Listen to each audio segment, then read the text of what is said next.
Previously, in the world of Galmora. Previously, in the world of Galmora. There is some sort of figure that seems to be on the ground. Are you alright? Are you okay? They've killed them all. This world, it is doomed. There's only one path left. I need to write this down. I need to write this down. And she kind of like searches frantically for her dream journal, and when she finds it, she starts just scrawling. I need your help. This is the only path we have left.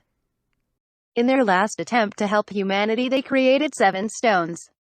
One of those stones is what powers the city in order to transport us through the realms. Don't worry, Zendel. I'll make sure you don't get kidnapped.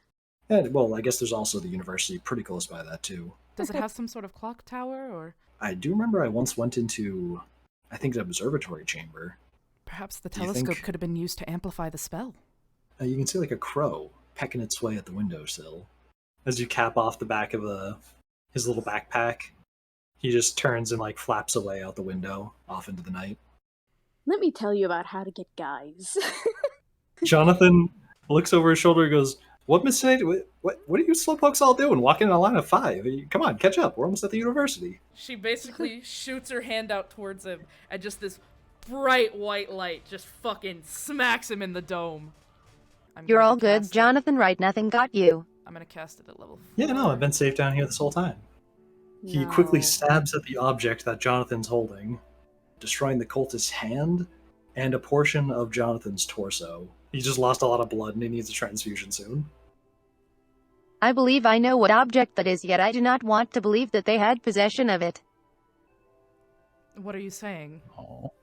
It was clearly a primordial stone.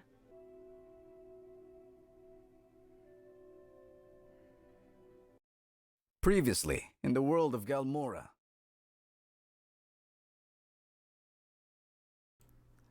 Hello, chat. Say good morning, everyone. Hi, people. Hi. Good morning, chat. Morning, It everybody. is 10 p.m. I have just woken up and I'm All kidding. right. Well, you know Quick, grab what? the glass. It is 11:43 for me. It's almost morning. Oh my Uh-oh. god. For fuck's sake, it's a word, children. My lord. Hello, everybody. Hello, everyone. Good time zone. So I don't Good get time zone shanked indeed. again. It is indeed a love Good Saturday. existence. Existence is indeed pain. We love you, Briar. Mm-hmm, sure you do. The EST lifestyle and CET, indeed. Yep. Oh, man. Well, damn. I'm sorry. It's not morning. I'm sorry. Jesus. No need to apologize. Okay. So, I don't think we have really anything to announce. Is the middle screen... It should be working. There it goes. I got it. yeah, there it is. Yeah, Roll20 just likes to be a bitch sometimes. And now my mouse has disappeared. Okay, there it is. Okay, yeah, since we got nothing Jet's to not announce. feeling well, so he is not here today, sadly. Yeah, unfortunately, Jet, our lovely Yeah. Zindel, is not feeling well, so he cannot be here. But he will indeed rejoin us next time. So, without further ado, Makeshift, will you please take it away? Certainly. Yeah. Don't worry, your boy can fill in the plot holes and figure that out later. It's what I'm best at. Little fun bit at the start here. On the start screen, this is a drawing I made based on the last stream. So if you're here, you might remember that Shanti woke up from her dream sequence and quickly drew out an image of what she was dreaming about. So that's actually what that is on the screen. So, yeah, Really beautiful. hope you enjoy, everybody, my artistry. And now, we're going to be capping off the occurrences from last session. So what ended up happening right after the combat encounter is that Zendel based on the fact that he's a druid and thus got good healing and mobility, he was tasked with quickly transporting our dear Jonathan back to the infirmary so he could receive a blood transfusion, and that's why we'll be hearing from him later. Other than that, everybody in the group, do you want to just say you start back at the council room, or would you I'm like to okay with that. roleplay? Yeah, me too. Yeah. All right. So, after your grueling trial in the observatory at the college, you all make your way back to the center of the town and back into your office spaces, where eventually you find the council. There, Mythander and the other members of the council have assembled some noteworthy figures from the 4 adjacent cities. It is, in fact, the representatives of those 4 adjacent cities. And the room seems to be pointing its attention at one in particular, the Solenorus, who very nervous Makeshift, right now. you're kind of robotic. Oh. Yeah. All right, Let you're me turn good. off my fan real quick. I think Is it you're better? good. Yeah, that's better. Yeah. Wonderful. Sorry about that, folks. Just Discord being Discord. So, the council and the other mayors or representatives of the cities are all kind of eyeing up the mayor of Syllanoris, since, I mean, who else could be behind this? And they're all looking for answers when you show up. Everybody, what do you do when you burst through the doors and you see that scene?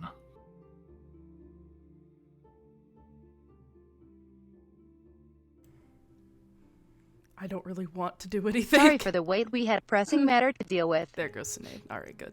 Yeah. You hear Mythander speak. Ah, Miss Sinead, good to see you back.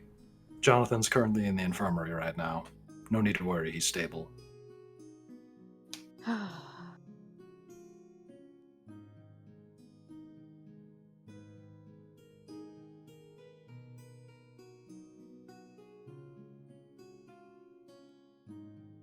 Good, so it's not good news, it's rather bad news. Unfortunately, the forces that we're doing against have a powerful artifact.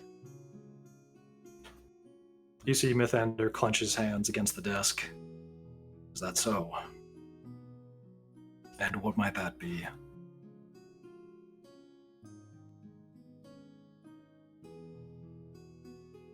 He kind of looks around the room at these various people who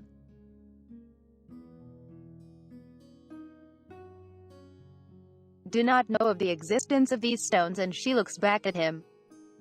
And nothing tells.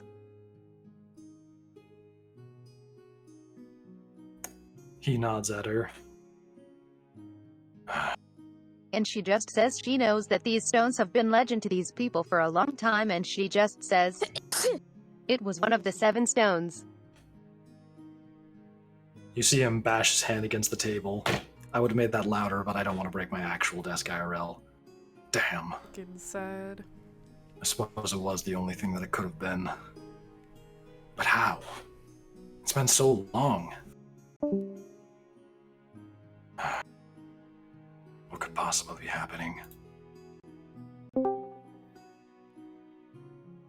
worry, folks. Technical difficulties. You good over Is it there, is my Deidre? opinion that they had help. What? Something happened to me. I don't know. I don't know what happened. Well, help from somebody who can replicate the power of one of the stones is more than just help. That is a threat to our city.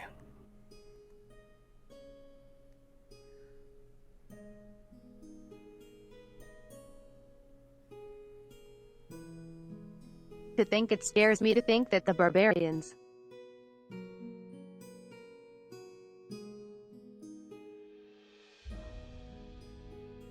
had such power that the war city to the north could possess such skill, but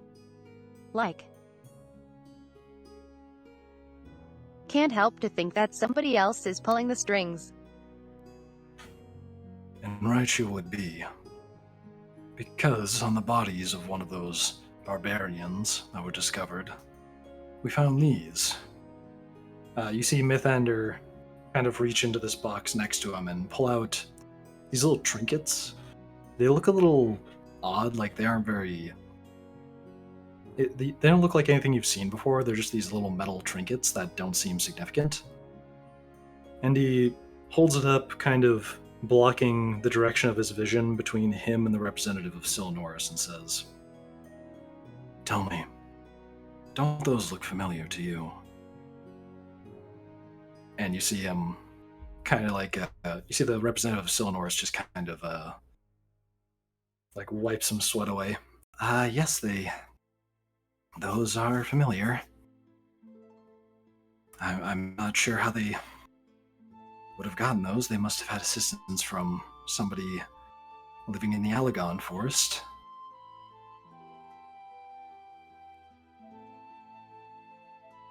Right. Assistance from somebody in the forest. Do you have any idea who it could be? Because this is a very serious threat to our way of life. Well, We could possibly have no food in the next year if the field region turns back to desert. well, I can't imagine that anybody living in Syllanoris would have made those for them. Just getting in contact with somebody in the city would have been too difficult. They must have been one of the druids or rangers very far to the north. Perhaps somebody who isn't loyal to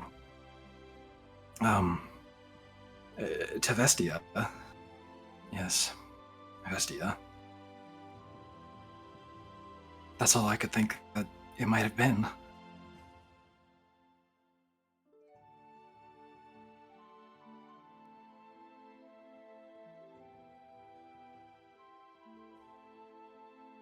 Ponders for a second and thinks.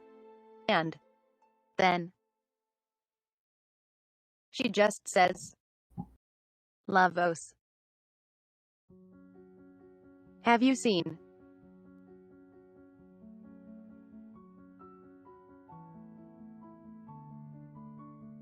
him recently? I know he is presumed dead, but that is all I can think of." He says, "No, I haven't seen him. That'd be strange. I just work in politics. And what would Solenorus even need with all that energy? It's practically self-reliant."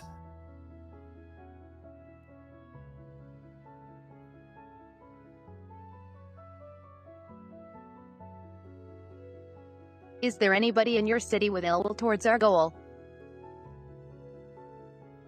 You can see him. He gets really nervous there, and he's trembling a bit more than before. "No, there's nobody in my city who would be like that. Nobody who lives there is against the city of Vestia."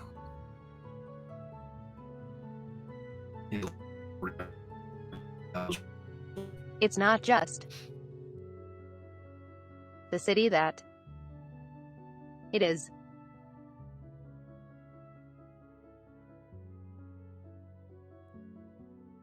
The 4 cities, it is our way of life, it is our goal.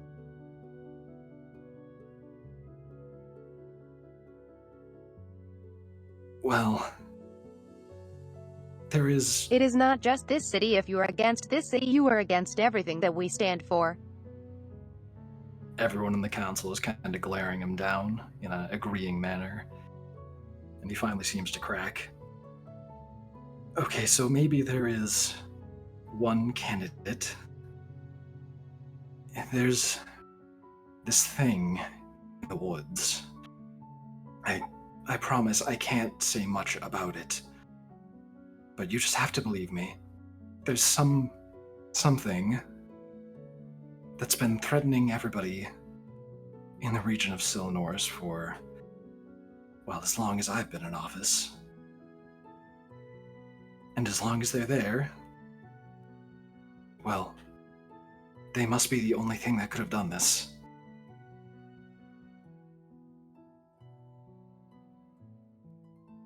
Is it immortal? Is it a creature? What is it? He, like, scratches at his neck, like, trying to frantically think of something. I can't You just have to believe me. I can't actually say what it is. Because... there's a reason I can't. But it's dangerous.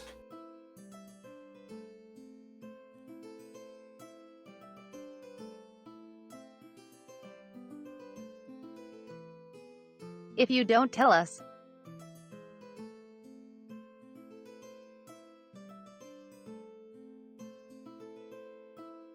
everything would be in much more danger than this thing could ever do to you.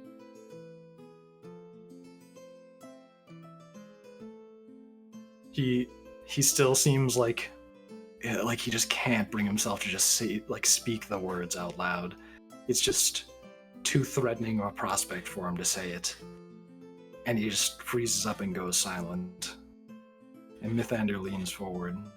Wait, is it possible for me to try and read his mind? And if you want to. I kind of want to.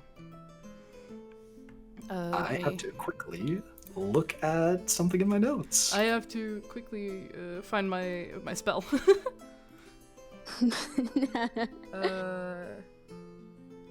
Did all our spell slots get reset yet, or do we still? I'll say yeah, since it's a new session. Okay.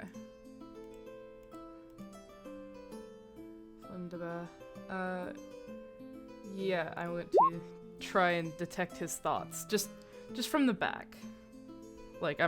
She's not really gonna step forward and put her hand on him, but she's gonna just kind of roll her hand over and start casting the spell, just looking at him, almost Gotcha. sneakily.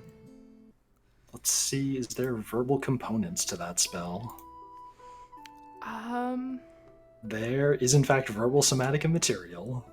Okay. Detect thoughts. This is the one that you used in the previous encounter. Yes. Gotcha. So, as you cast that on him, does this give you only visuals, or for the duration you can read the thoughts of certain creatures? You can cast the spell as an action each turn. The spell ends. Focus your mind on one creature. So, as you use this spell, you can very clearly hear in his thoughts him saying, "If I say who he is, he's going to kill me. It'll immediately kill me the moment I say it." Am I catching any glimpses of any identifying features, any hair colors or anything like that?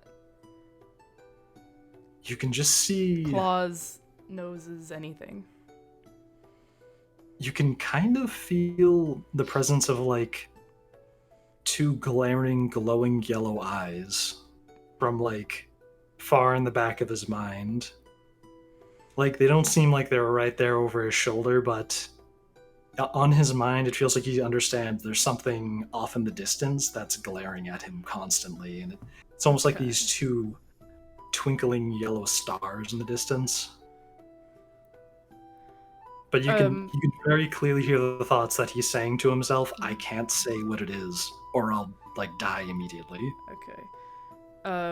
The eyes, are the pupils anything special, or are they normal human-like pupils?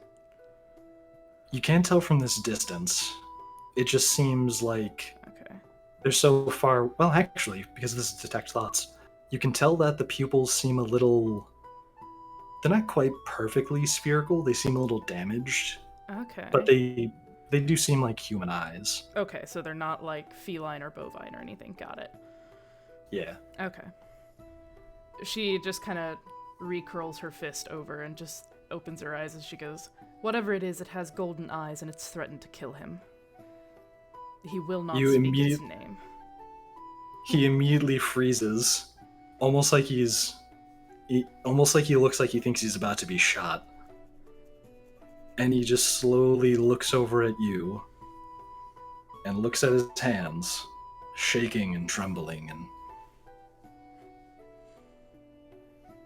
Well, like I said, I cannot speak a word about it. Well, I did not take such oath. It's got glowing yellow eyes, slightly damaged pupil, but mostly human. I'm assuming it's in the forest, but perhaps it could be inside the town as well.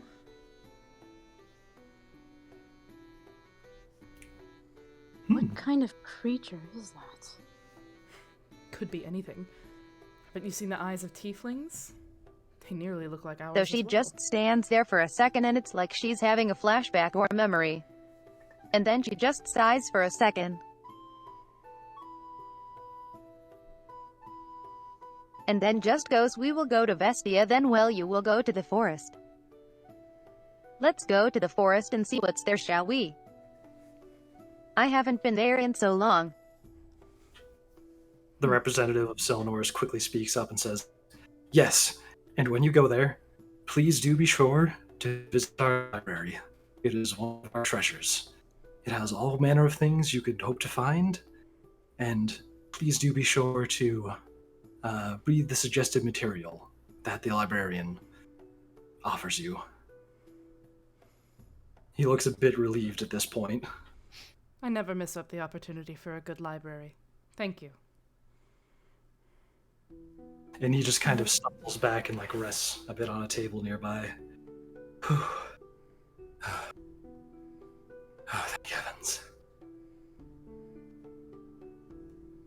Marella glares at him. She's been glaring at him this entire time. He has been feeling glared at this entire time.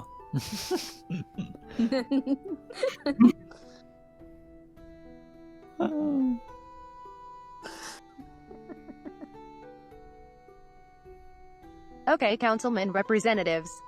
Rest assured.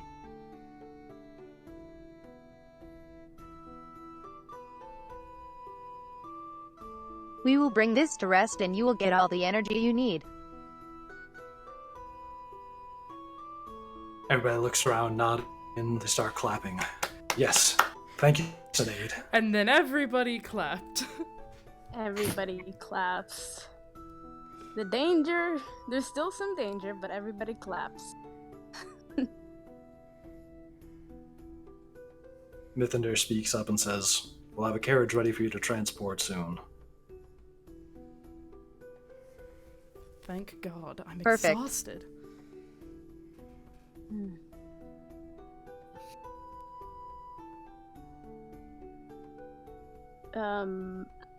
Mirella, pulls Sinead to the side. Miss Sinead? What is it? Is it alright if I talk to that councilman right there? She just nods at he's the mayor of Syllanoris, right? Or... Yes, he is the mayor. I've been saying representative, but he's essentially the mayor of Solenorus. Oh, okay. So yeah, she's like, is it okay if I have a word with him?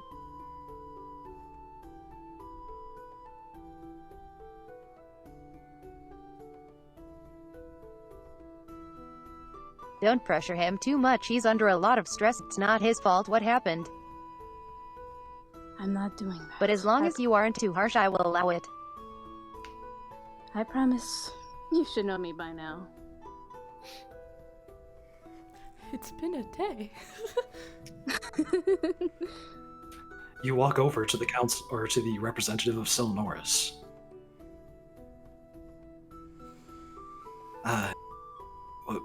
What is it, ma'am? Is there something else you need to know? No, I know all that I need to know. But I want to ask you this. Whatever happened to you? Were you put in this position because you wanted to protect the people? He thinks for a moment, kind of contemplating how he can phrase things. You see, in politics, sometimes you're put in a position that's looked at by many people. And sometimes there's simply no right answers for you. You just have to do what you're told, or more so, do what has to happen. Even if it put thousands of lives at stake. And even if not doing so, would put hundreds of lives in mortal peril. Well then, that's all I needed to hear. Next time, think. That's all she says. And just walks away. He looks a bit curious about the last comment, but he doesn't speak up. And then she just stretches. I need a shower. Oi, Shanti, wait up. There's no time for that. We need to get going. Sinead, as much as I admire you, I am changing clothes. If I have to fight in this dress one more time, I swear to God, I will cast Eldritch Blast, and I don't care who stands in front of me. Oh, but you look so pretty in that dress. I am sweaty. Fine, go ahead. As pretty as it is impractical. Thank you. Yeah. Finally, some sense. Oh, I think you were cute when you were fighting in that dress, though. She just pouts. Well, draw a portrait. It'll last longer. And she just rushes off to go change.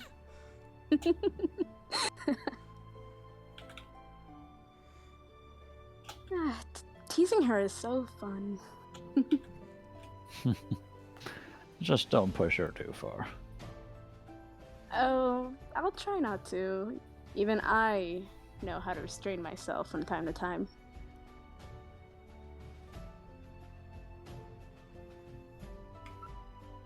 Alright, you all do that.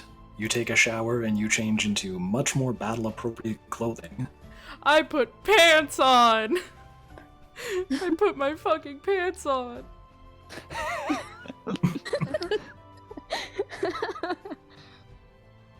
Shanti puts on the big girl pants. Oh, bite me. They're just pants. As you put on your Oh. pants, you find not only one gold piece that you were looking for the I'm a other big day, kid now. as well as your pocket sand. Pocket sand!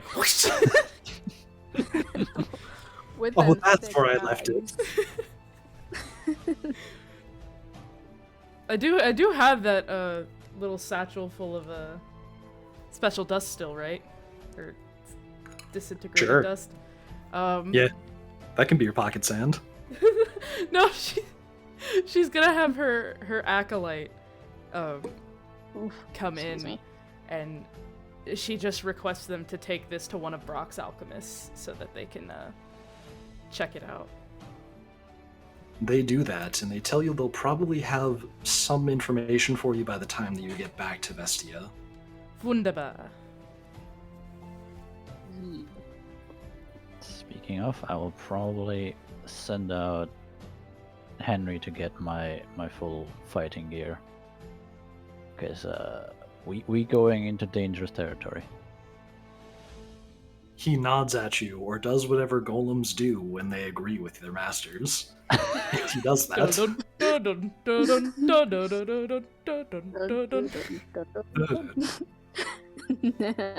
the perfect music. A song they sing, a song whenever they agree. Your robot then you hear like some clicking noises in his chest cavity, and like a cassette falls into place, and he goes.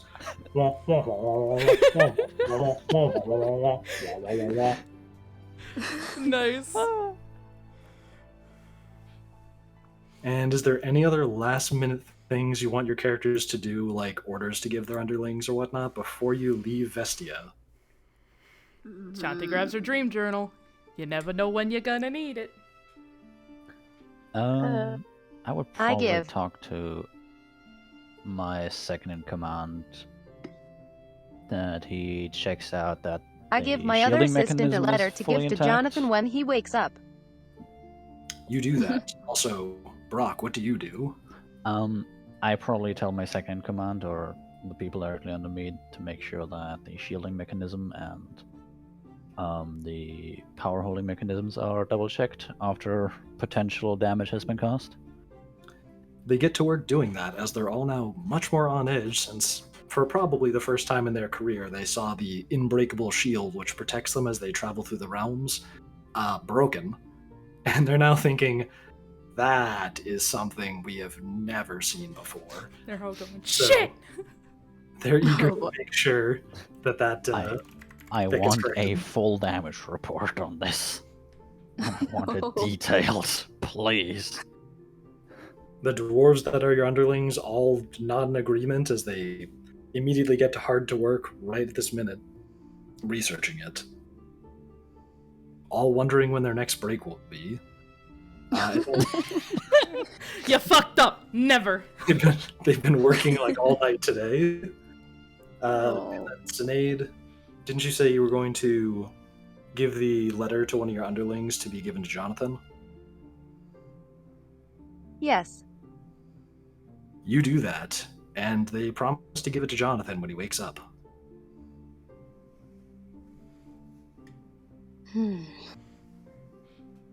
Great, and then she just goes and waits by the carrots. Gotcha. I know you They meant meant carriage, but it sounded like carrots. She sat next to the provisions of carrots. Exactly. She Damn, she now has the carrots and is feeding the horses. Damn, I wish Just that ima- was me. Just imagine, that would be so cute. Okay. And Marella's already kind of taken care of what her future plans are, but if there's anything else you can think that your character would do, now's the time to do it. She had a much needed shower. She put on her favorite, fighting / dancing garb, made sure she had her weapons, and just took a very, very long, somber look at her mask, and then just like tied it tightly to her side. Then she just walked out. Gotcha. So basically did what Makeshift does every night when he gets home from work. Hour-long shower, then depressive look at something that is sitting in my room, and then I go to sleep. No. So you do that.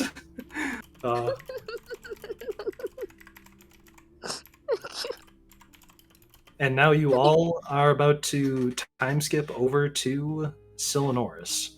However, there's two things that are going to occur in between, which is another dream sequence for Shanti and also something else that's occurring with Sinead. Which first, we're gonna do... I'm gonna say the dream sequence is Shanti. So, Yo. check my notes for this. Pass the fuck out in the carriage, let's go. Probably a great time to catch some sleep, Oh, she would. since your characters have all been awake for quite a while as the whole reclamation ceremony took place, and then all night you were dealing with fixing the whole shield breaking. So now you've been awake for over a day. Mirella's just sneaking into the carriage trying to take a picture of Shanti dreaming. So if everybody passed out. Yeah, I'm just kidding. I'm just messing. I mean, technically Shanti doesn't sleep, but she kind of just puts her head back and shuts her eyes for a bit, and usually that can, lull into the Yeah, dream state. Yeah, I know. I'm just cackling a joke because she loves to tease. I was responding to Makeshift, you're all good. Ah, word.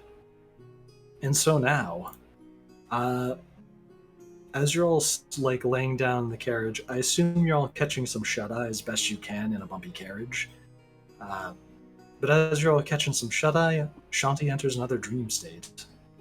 And Oh, fuck. in this one, it Oh, looks boy. rather similar to the dream you were having as Vestia was reappearing from its traveling between the realms. And on the horizon, but much closer this time since you're heading towards it, you can see that enormous tree again. But now that you're closer, the forest is also closer, and it seems like there's this odd movement at the base of the tree, and you could kind of just sense it feels kind of closer, like it's pulling you in this time. You could probably just travel to it in the blink of an eye if you wanted to. Well, she's going to. She's gonna basically take a step forward, but since it's a dream state, it's basically gonna put her just right there. You do that, and as the forests of Syllanoris whirl past you in a chaotic, abstract mess, you then I spilled my water. arrive at the base of the massive tree. This thing is like huge. This thing's way bigger than you imagined it being. It almost looks more like the face of a mountainside. Okay. But Can I ask, does it look like the Tree of Life from Disney's Animal Kingdom? I was more so Oh picturing. my goodness. I was picturing the Erd tree from Elden Ring, but a Okay. bit smaller. Yeah, Got it. Okay, so we got the it's Elden not Ring tree. quite that big. Yeah. So it's not that big, but it's pretty big. So I was thinking, damn, if this is the fucking Tree of Life, I'm running away. That Bug's Life show scarred me for life. Oh my So- goodness. As you arrive at the base of the tree itself seems rather ordinary. There seems to be a light shining from the base of it, but in the way of that light, there's this very chaotic mass of tendrils, teeth, and what seems to be fur and eyeballs that are all just kind of whirling around in this messy bundle. And it just seems like so aggressive and like packed with fear. I'm not really sure what this thing is because it keeps on moving and wiggling. It's like a pile of snakes. Ew. Oh god. That's disgusting. She takes a step forward, trying to get a good look at it, maybe even reaching out to gently touch it, maybe trying to reassure it, because it kind of looks alive. Kinda. In a weird, fucked up way. As you do that, the mass seems to become a little less energetic, and it almost seems like it's framing itself to kind of... It's kind of like it's presenting itself a little differently, and it can kind of sense something is near it.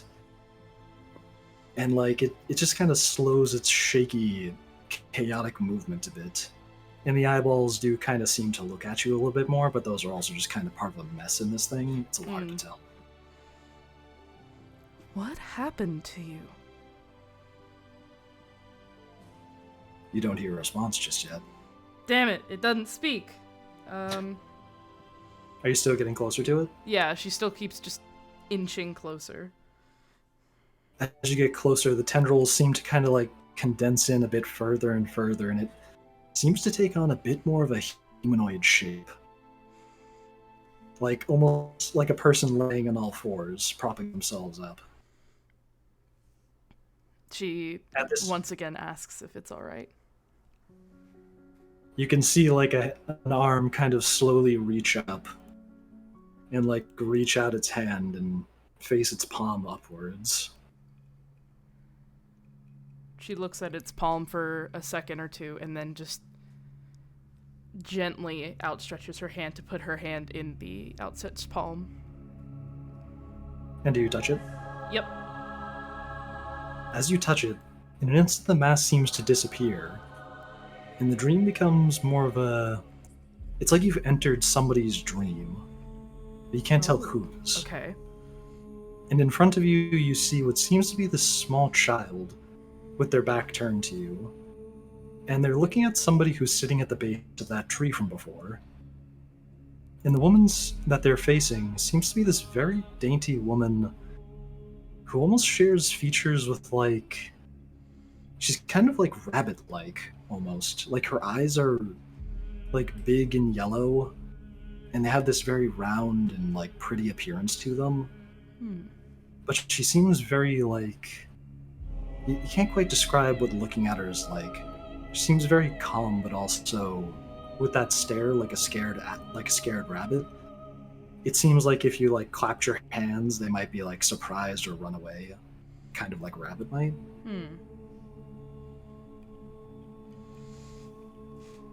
And then you see her reach up and hold out her hands at the level of the young boy. And it seems like she's motioning to place something on top of his head as he's just standing still right there. And then right as her hands kind of reach the top of his head, her eyes look up to you. And she pauses for a moment. Shanti just kind of tilts her head almost in like a questioning expression on her face. The woman gently reaches up one of her arms in kind of a similar motion to the mask that you just saw. But instead of pointing her palm upward, she ends by pointing seemingly over your shoulder. Shanti quickly just turns around, trying to see if she's warning her. And as you turn around, you see that big chaotic mass of nonsense in a more humanoid shape. Don't think that I can't feel you here. What are you doing? Spying in on someone else's sleep. I can't control where I go. Is that so? Like, You feel she's trembling a little bit, but she is standing her fucking ground. the figure kind of reaches out its arm and grabs at yours.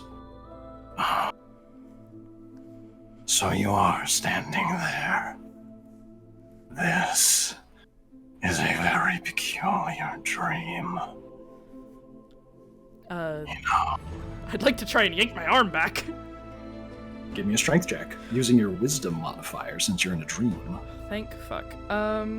Since my dice are currently in the car, we're going to have to use the Discord. Or wait, no, I can use Roll20. Hold on. I'm smart. What? Why is it in your car? Because I had D&D club last night. Oh, yeah. cool. Because I am indeed a D&D nerd. Remind me how to roll in Roll20 again. Click on the stats name. Oh, wunderbar. Danke. Core. Oof. Okay, with my wisdom modifier, right? Yes, since you're in a Okay. dream. You're not using your actual muscles. Thank fuck, because my wisdom modifier is 4. My strength is literally a -1, so thank God. So do I... Okay, so I just... Click on wisdom. Bloop. Ooh. Oh, that is auto Damn it, it gave me advantage. advantage. Yeah.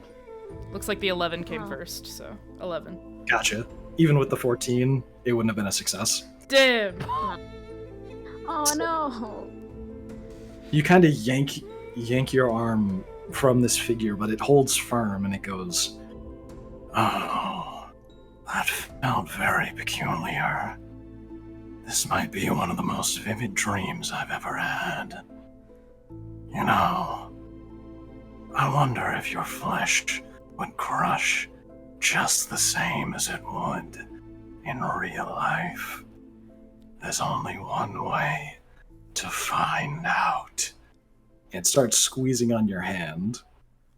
Oof. quickly- Shanti starts trying to, like, struggle out, even from, past experience, it's not working, but, that adrenaline starts to kick in. Give me another wisdom check. Boop doop boop doop. Where'd the other part of the thing go? There it went. Oof, a 5! Fuck! Ooh, Oh. Stop doing advantage! A fucking It's arm. 5! Or it that, squeezes go down to more. Options and do advantage toggle. Yeah, I got it. I did it. And it's starting to hurt your arm a bit. Like it's got a really good grip. Let me go! I haven't done nothing to you. Oh, but you did go looking in my mind. I didn't mean to. Well then, we'll see about that. It lets go of your arm. Oh, thank fuck. Ooh. And it goes from a more humanoid shape to being kind of... It seems like it kind of retreats and like it disappears into the forest. Oh, thank God. Since she was struggling, as she, as he lets go of her arm, the force she's still trying to exert kind of like knocks her backwards, and she just skitters back, kind of like on her ass and hands, and watches it disappear into the woods. Her ass and hands. I don't know what I don't know what that pose is called when you're sitting down and you just kind of like push yourself back. I don't know. Because it's not I a don't know. crab walk. She's not Reagan. I was gonna say like seated crab walk, maybe Maybe? I don't know. It's like that. It's the spooked shuffle. falling on your butt. There you go. Yeah, like that. You do that, and the chaotic mass seems to sort of disappear, and the tree that was behind you also just disappears. You're now just kind of alone in this featureless forest surrounding you.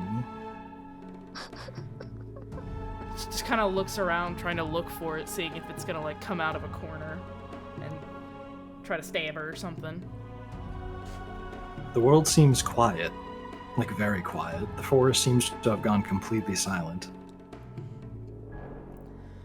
She takes a deep breath, stands up, and just walks back to the big tree, trying to examine it a little bit, seeing if there's anything particular she should note. Oh, the tree disappeared. Oh, the tree disappeared. Okay, so it's just trees now. Yeah, you're now just in the Okay. featureless forest. Is there anything around, or is it all just featureless forests? Like, is there, like, not even... Yeah, Or it anything? seems whoever's dream you just watched, they must have woken up just now. Oof. Well, if I'm still here, there's probably still something I can do. So hold on, let me look at something real quick. I'm trying to remember what you said about how... Yeah, I can't do that. That's an attack. I'm looking at all my divination spells. Are there any marks? Did the thing leave any marks on my arm? In the dream, you do see, like, your arm does seem to have, like, some pretty severe, like, rash, although once you wake up, it probably won't be there. Well, yeah, probably because it's dream state, but... It does seem like this thing had some pretty, like, slender fingers, and that definitely ended in Ooh. some kind of claw. Okay, Like a raccoon? Like a raccoon's fingers? Like, Or... like a human with long nails, I guess. so Ew. every grandmother at the church meeting, got it. Yep. Does casting spells work in the dream state? Yeah, sure. Okay, this only works within 30 feet, but I really genuinely want to make sure there's nothing around her. I'd like to cast Detect Evil and Good. As you do that, also for twice. the audience, in my world, in my D&D world, detect evil and good don't work the way that the game states it.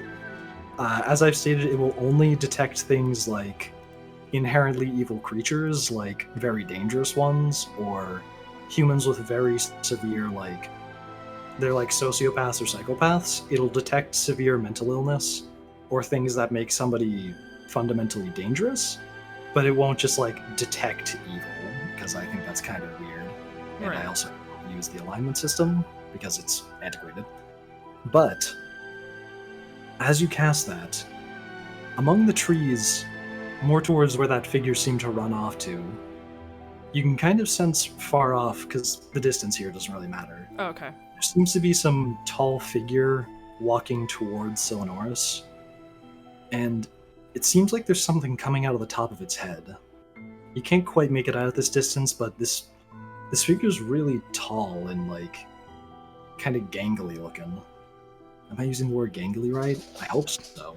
I mean, usually when I use the word gangly, it means someone who's tall and thin as a stick, so they kind of look like weird animatronics without their shells. Yeah. So you see something like that with something coming out of the top of its head, and it seems like the area at the top of its head seems to be illuminated more so than the rest of it, since as the spell is functioning, I'll say it illuminates a part of the body. It can illuminate sections of the body that are like evil, so it would almost always be the brain for humans if Okay. they had if they were like a sociopath or psychopath. But here it seems like something on top of its head that's protruding from its head seems to be the part that's lighting up. Okay. She's going to quickly and quietly try to follow making sure that she's watching her steps so she doesn't snap a twig or something, because she doesn't want the crushing weight on her arm again. That was creepy and made her jump. You do that. As you're rushing towards Syllanoris, the forest seems to speed past you, but the figure in the distance seems to be just strutting along towards its destination as well. As you're starting to catch up with it more, it seems just completely ignore your presence, and it's not even trying to look over its shoulder. Although, surely this must have been the thing that just ran off a moment ago. And then, as you arrive back at the entrance of Syllanoris, and you can sort of make out where buildings would be, it seems like the figure just disappeared. You just can't see it. Damn. I mean, she's gonna look around and try to find it, but I mean, if it's not there, it ain't there. Yeah, the spell, based on how it's functioning in the dream, I'm gonna just say, as you reached Syllanoris, like, the evidence of its presence just seemed to vanish while the spell was still going. Okay. Since it's a spell that lasts 10 minutes. Any chance I could make, like, a perception check or something? Yeah, sure, you can. Is it? Would it be perception or investigation? You can choose either. I'm gonna go with investigation because that has the higher modifier. Of course. Oof, 23. Let's go. 23. As you continue to concentrate on your spell, you're really focusing. Something doesn't feel right. You very clearly felt this thing walking towards Syllanoris, but then it's just gone. You really concentrate on the spell, and you can kind of catch like a flicker of what you were trying to look for. And it seems like it is somewhere inside of Syllanoris, but it's just not what it was before. Something's odd about that thing that just came here. You can't quite tell. Okay. The dream around you feels like it's starting to get a little hazier and starting to fade a bit. Damn it. She's gonna try rushing, like, now not even caring about where her footsteps are landing. She's gonna try and, like, rush towards, like, the town center or town square, whatever Solenorus has, looking for this thing. As you do so, you start to hear more and more what seems to be the sounds of, like, a festival going on, and there must be people around you since you can hear so much, like, cheering and partying, since they're probably still in the middle of the festival right now. And the dream gets hazier and hazier, and you kind of start to approach what seems to be one figure that looks over its shoulder as you approach it, and just for a moment you see a bit of glimmer in its eyes that seems like that dandelion yellow you remember from before. But then it all just becomes too murky and everything puffs away like ink and water. Yeah, and that usually signals the end of a dream, so she kind of snaps up out of it, almost like how one would wake up after a nightmare and just immediately checks her arm to make sure that whatever bruising was there wasn't there. Because if it was there, we'd have a very, very serious problem. It is in fact gone, but you can kind of, it's like your character can sort of sense the phantom pain of it, just like the memory of having something in a dream grab you, which is very unusual. Well, the fact that he even noticed that she was there at all was very unusual, so... That is very bad. Yeah, that's very, very bad. She kind of scrambles for her dream journal, because she usually keeps it on her person, but, you know, she's sitting in a carriage, so it's kind of hard to grab, so she scrambles for it, grabs it, and just starts, once again, crappily sketching parts of the dream, specifically whatever she could get down of the weird wrangling mass, and she's holding, like, the dream journal close to her face so she can actually see. And the tree, and then, you know, scribbling down her notes, similar to how it was up here. Word. And then, shifting perspectives now, Sinead hears, you can hear like a bit of rustling inside some other part of the darkness of the carriage that you're all in. And you can kind of hear what probably is Shanti writing something down. Yes, Brock? You pinged the things. Oh, no, that was... Oh, okay, I thought you were trying to get my attention. Nope.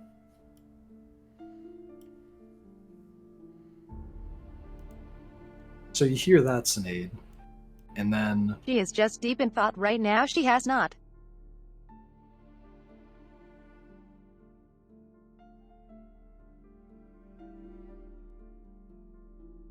She has not been to the forest town in a long, long time. as she thinks about the forest town of Syllanoris, it brings back memories of the past. She reflects on her time that she had spent there, which was so very long ago at this point in time. And we're brought back to a moment. I guess this is kind of a dream. This is kind of just a flashback, though. We're brought back to a moment where Sinead is assisting the members of the settlement of Syllanoris. They're sort of getting their footing in the region and learning the way around life in this area. And, everything's going smoothly. Sinead's been providing her protection from the people from the north that had been the real constant threat to this region for quite a while. And as she's just kind of hanging out, what do you do? Excuse me. You're excused. She takes a little second and just sits down and search.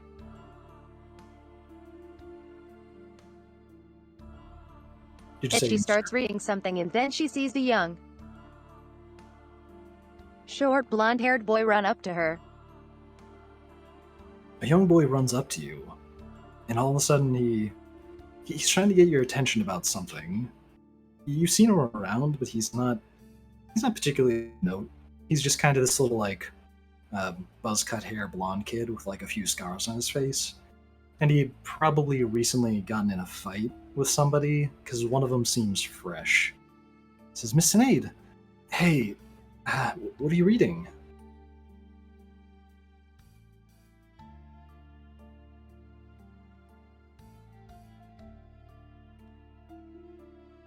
Oh, just some old spells, Elric. It's been a long day, you know.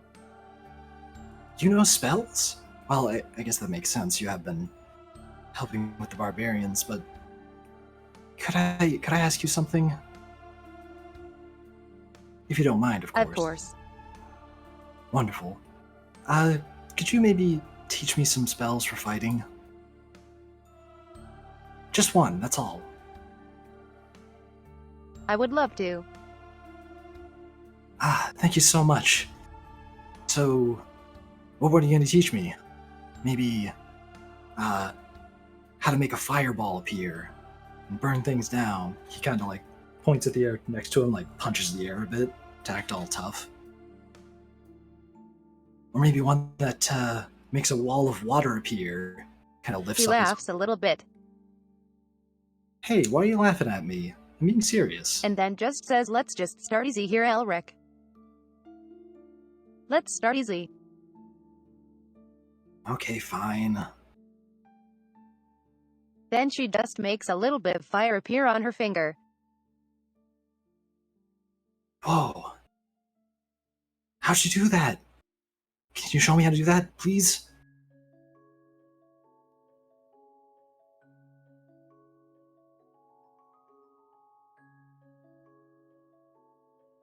And then she just does a little thing, and then a firebolt goes a little bit of distance. This is what you're going to learn. He sees the fire kind of shoot, and he turns his whole body to face it in amazement. It's like, whoa. Yes! Finally, I get to learn some magic. Alright, let's get started. What do I need to do first?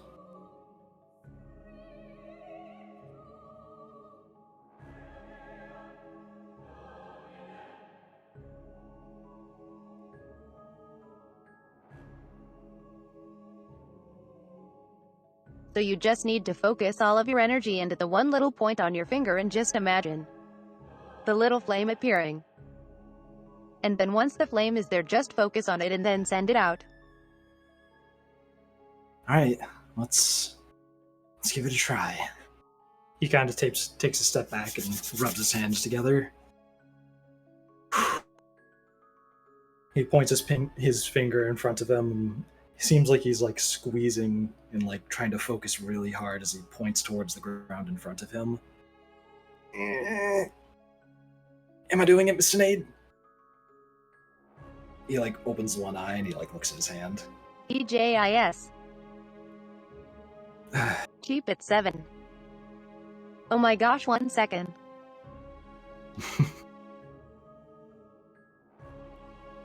I think Mars just mistyped something. She pats him. He lowers his arms back down as he wasn't able to make the fire. On the head and just says you're getting there it. Well, I'll just have to keep It practicing. is a long process of learning magic and you're young.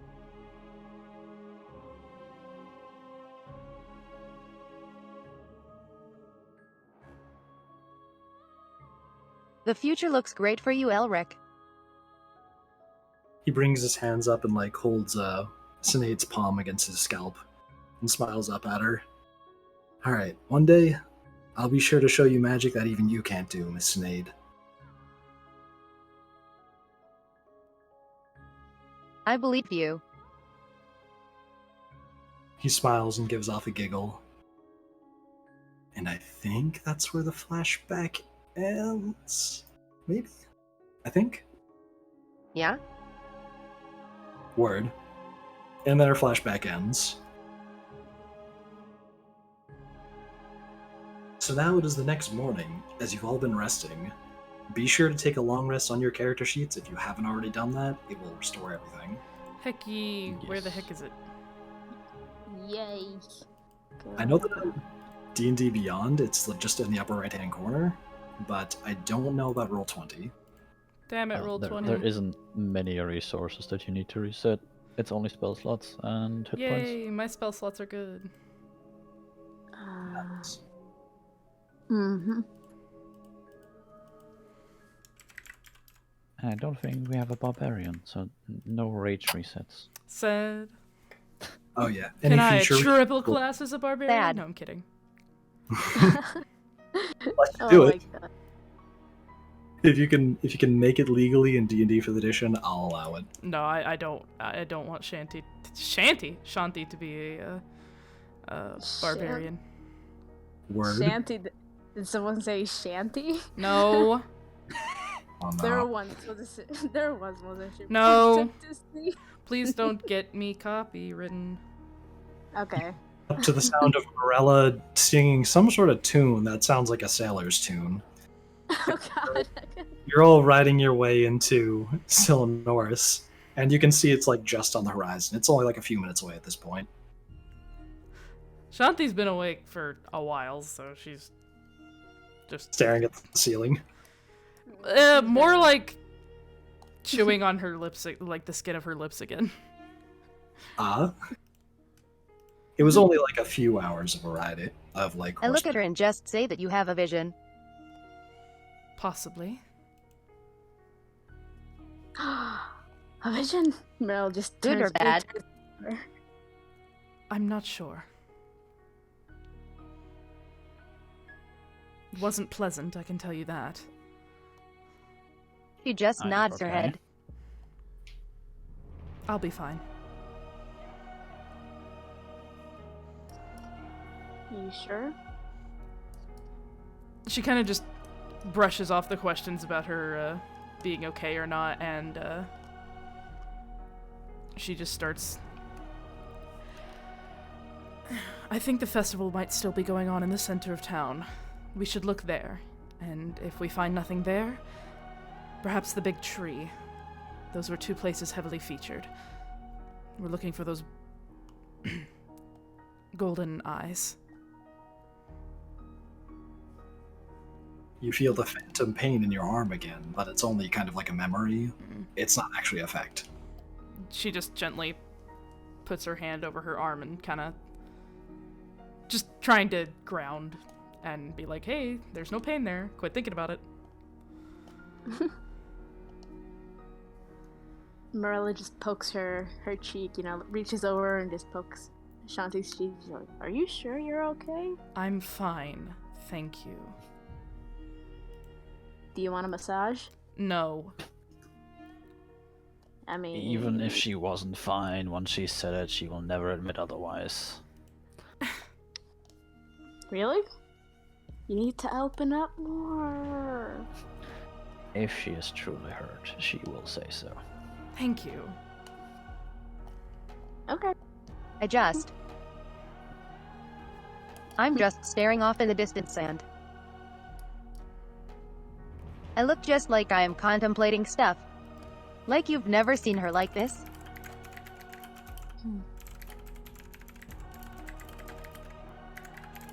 There does in fact seem to be something on her mind, and she looks much more somber than probably any other time you've seen her.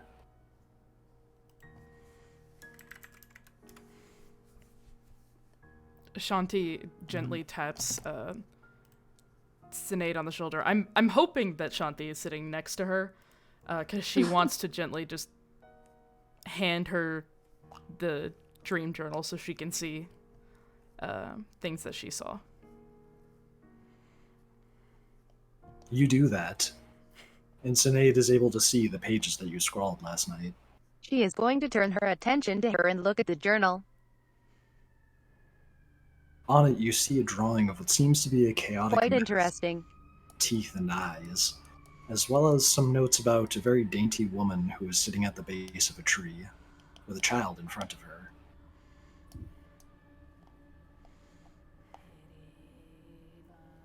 Thank you. Please? This is quite good information. Shanti just nods her head, closes the journal, and And hooks it she back gives onto the her journal belt. back.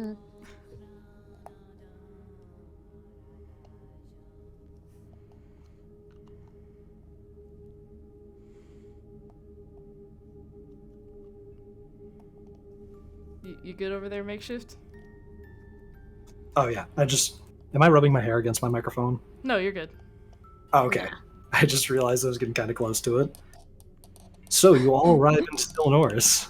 I was just making sure you guys are done role-playing. Yeah. You all arrive into the entrance of Syllanoris, and around you can see that people are there's still plenty of stands open. It seems like the whole part of the reclamation ceremony is still going on strong here, even though it's been like days, or a day and a half. People don't seem too worried about what's going on. It seems like they probably got over it since they have already gotten back to partying. And yeah, nothing seems particularly out of place.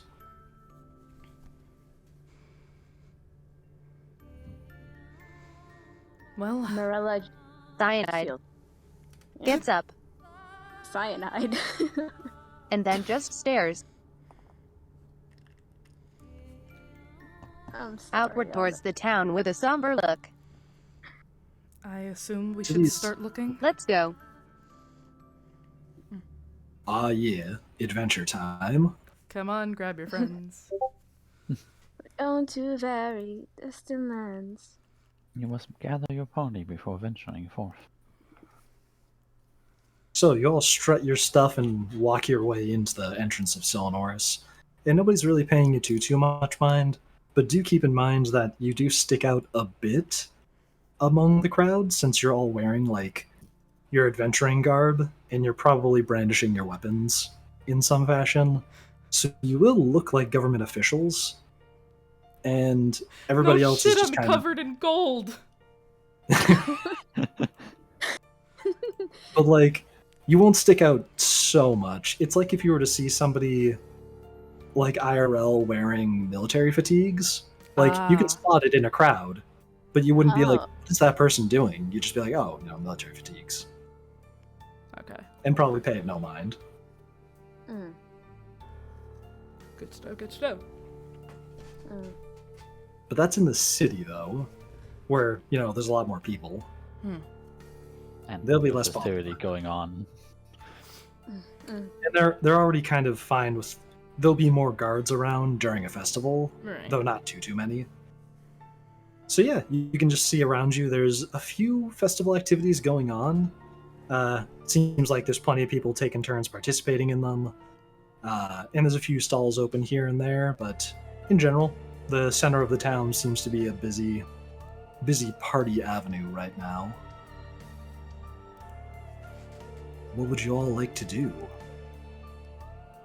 Marella, who looks super uneasy. I am just looking back and forth.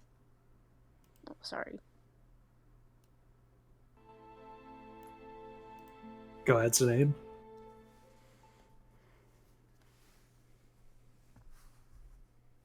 I am just scanning the crowd.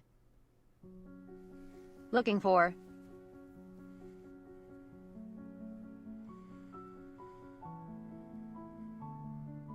anyone I would recognize or anyone that fits the description from the journal.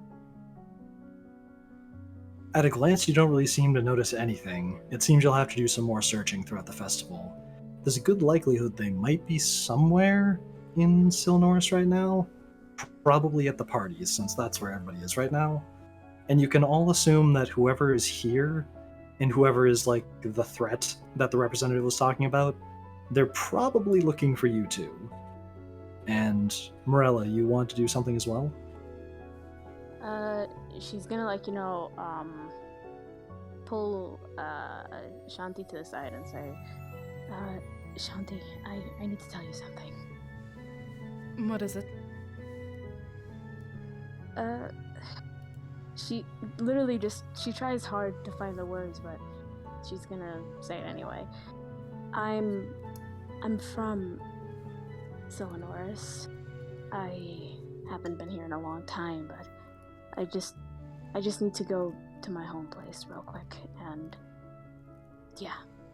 I'm gonna be over at That's fine. Yeah, I'm just gonna be over at Miss Side. If you need me, you'll know where to find me. I actually don't. Mist Side, dear Shanti. It's a well-known street kind of near the edge of the city, a bit further from... It's just a segment of the city that has a name, essentially. She does not know Syllanoris at all. Like, she's never been. It's like calling... It's like if you were in New York City and you said you were in Brooklyn. Okay, alright. Except not nearly as big. Alright, okay. Well, if you see someone with golden eyes, you know where to find us. Right. If I see anything, I'll come straight back to you, and if I don't, I'll let you know, or whatever. I'll just come back to you right away, because she's super uncomfortable because she does not have fond memories of Syllanoris. Word. Be quick about it. So you venture off to do that, and in the meantime, I'm going to say let's follow Group A first, and I'll make Marella Group B. So, everybody else, what are your plans as Marella goes off to do what she needs to do? I will beckon Betsy to me and essentially tell her at this point she would probably be still on my shoulder, and just tell her, please do keep an eye out. If anyone with golden eyes approaches us from behind, let us know. The bird caws at you and flaps its wings to take flight and land on a nearby building, and you can tell it's probably just going to kind of trail behind you and keep an eye on you.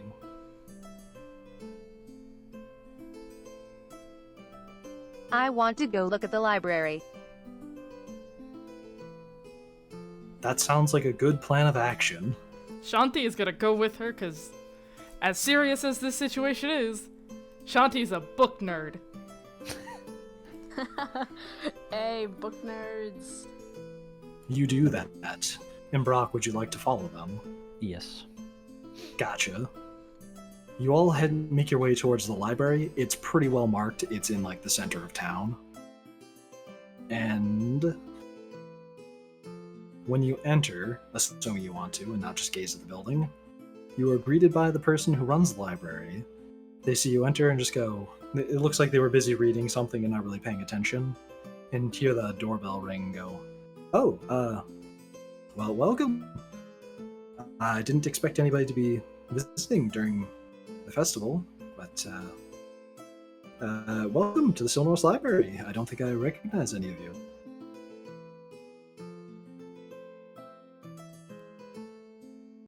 Is there anything I can help you? Library was a lot smaller last time I was here. A lot smaller. Well, we haven't had any recent renovations done to it, but I suppose the collection does steadily grow. Well, regardless, we're glad to have you back. I'm assuming if you've been here before, you've had a chance to read the field guide to living in the Alagon region. He gestures over to a book that's pretty close to the entrance, but it's more so just well marked on one of the first shelves, and says, "Please do have a look at that if you have the time. It's highly recommended by the staff here."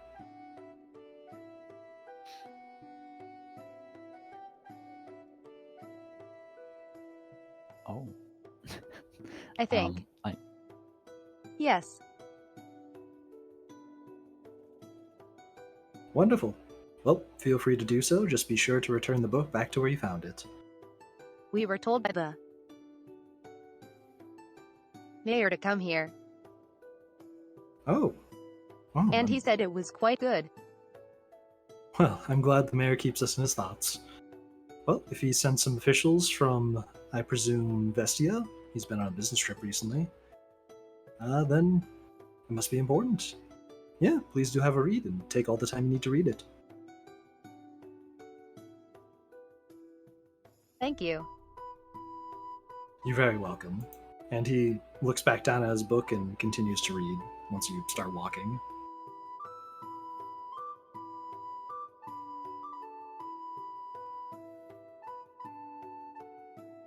He looks at the book that he told her about and mutters, "I think I know the guy who wrote this." To the librarian, he looks back up and says, "Oh, Note to herself.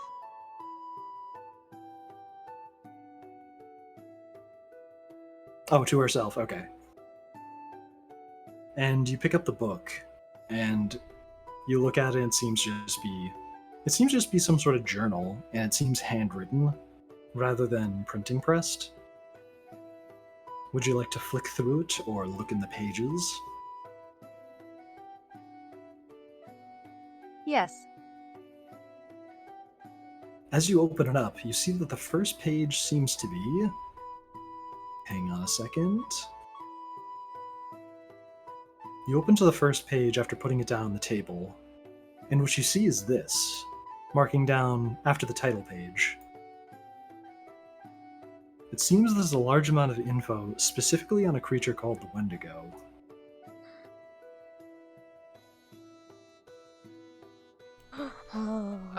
I just cleansed my apartment, dude. Ah! Before we go further, one, you should probably zoom into the image more so viewers can read it. But I'll also read it. Since I understand the word's a bit of a no-no for some people IRL, you can also just use the word legend as a replacement, since the citizens here also do the same thing. Since that's really just a word used in The Witcher, it works fine. So if ever you don't want to say it, you can just say legend. Okay. I am so putting salt in my windows. Understand. He looks at it, and if you are looking close,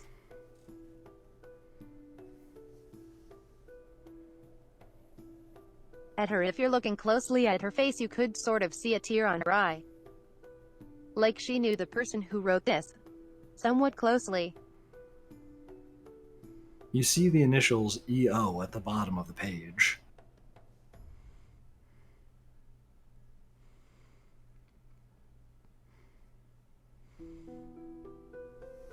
I think that's enough of this book for today.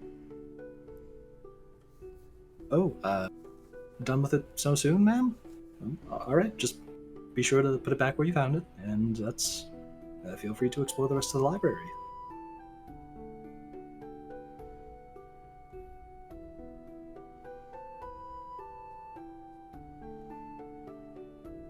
He goes and looks in the legends section,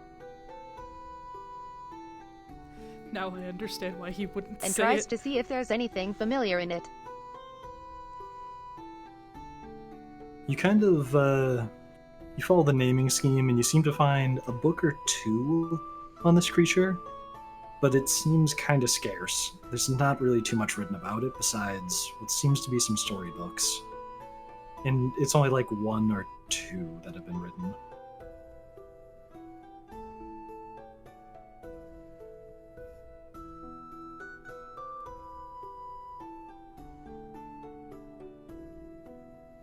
She is just sort of muttering to herself.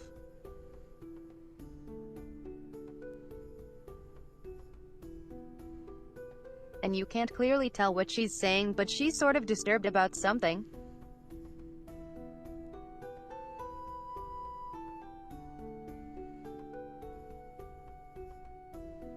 You see that on Cynade's face, and you see kind of...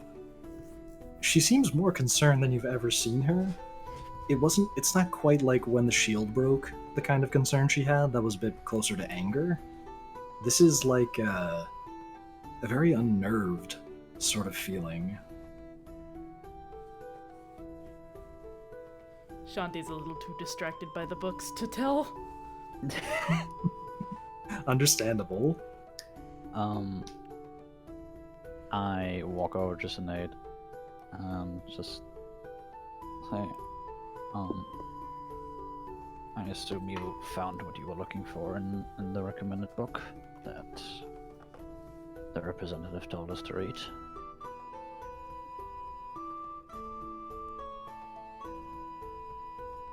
Somewhat. I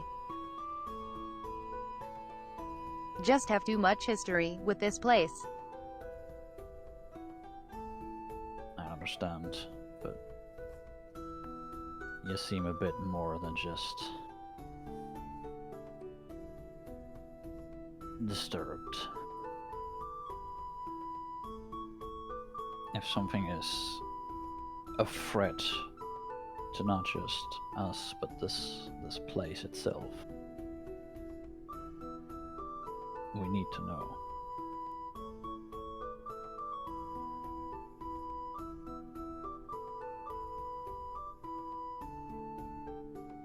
It's more like I feel like that. I left them for dead. This book that you see written, or at least the journal... And I know that I couldn't have done anything, and then I couldn't have stayed. But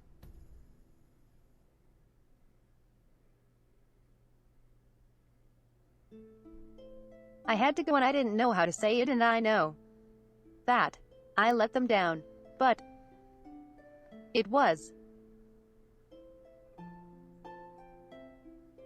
She's like stumbling over her words. And you've never seen her like this? Introduces. I need a moment. Take all the time you need. You note the fact that all the books about this creature, they don't seem new. The only two that she was able to find seemed practically like they were falling apart, or at the very least never really used. And the journal that was up front, it seems to be like it was either rewritten or like it was a very old copy that's been handled very commonly, like a textbook that you see in a school that's just like been through the ringer, and the whole design of it seems to be to last against wear and tear, keeping the letters close or keeping the letters far away from the edge of the page so that they deteriorate slower. And it just seems odd that this book is so old, but yet so commonly recommended.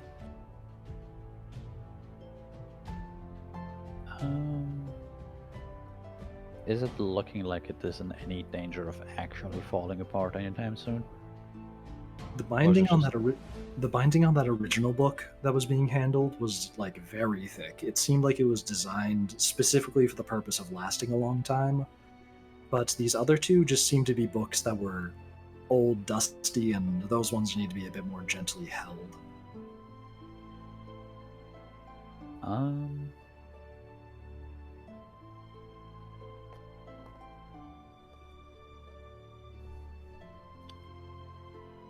I will try and gently go through one of the two books to see what exactly it's about. You open And up one of the sit down at a table for it, specifically. You grab one of the books, and this one seems to be more of a storybook. It describes the story of how this creature seems to first appear, and it seems like it's missing a lot of parts, and like it almost might be more so like it's a book meant for campfire stories rather than actual research. And it describes the process of eating human flesh or just being overly greedy and then transforming into a creature that resembles what you saw on the pages of that journal.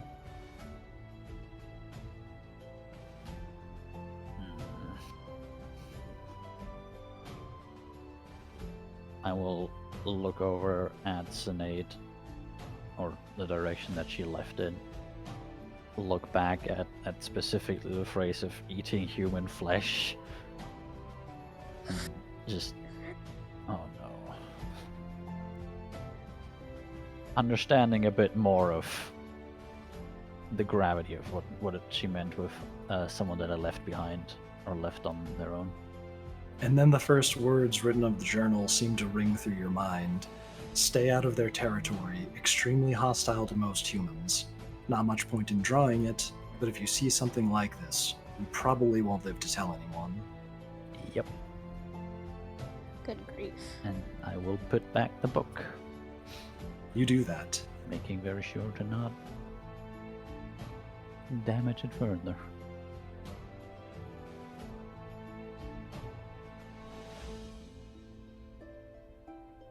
Are you all done in the library, or would you like to do anything else? I mean, sure, Shanti's just running around, happily looking at shit.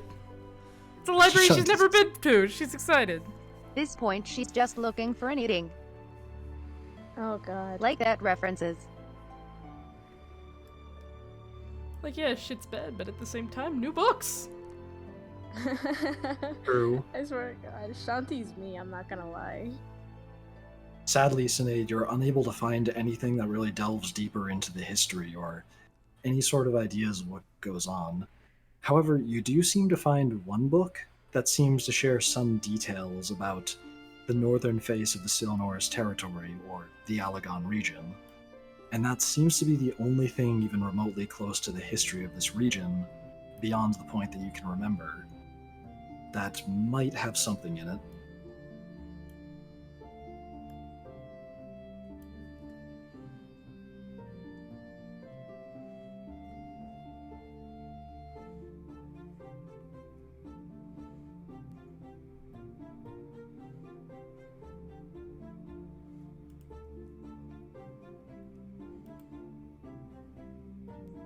Would you like to read that book?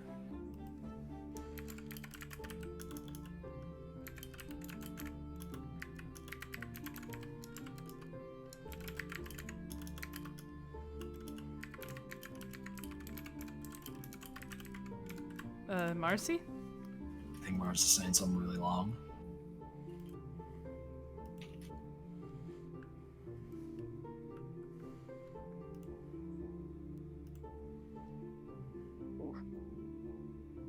It broke. Crap. Yes. In the meantime, I'll describe the book. Ah, wonderful. I'll describe the book that you pull off the shelf. The only thing that you're able to find seems to be some sort of journal by an adventurer who you haven't heard of before, just some local, who in recent history seems to have been able to make a hike north of the Syllanoris forests of the Alagon region. And it seems like they were able to get to a point where they said they were able to see a drop-off, and as they stood near the northern face of it, there was some very steep incline, and it looked as if they were standing atop some walls. And they're not sure too much about it, but it is strange that the forests would end in a large wall, that they seem to be...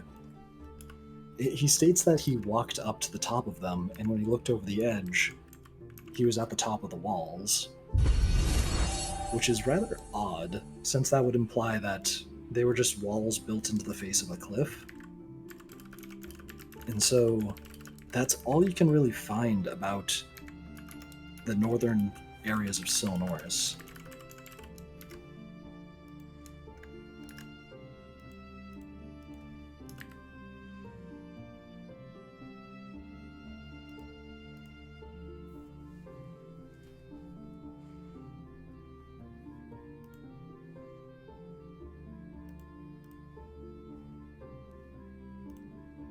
She said that a lot of history, she is very sad that a lot of history has been forgotten, but then remembers that it's been like about 1,000 years.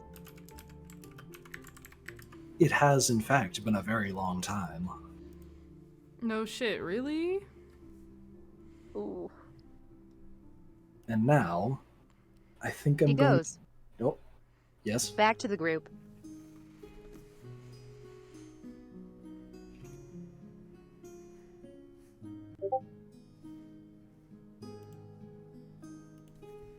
I don't think I found what I was looking for here.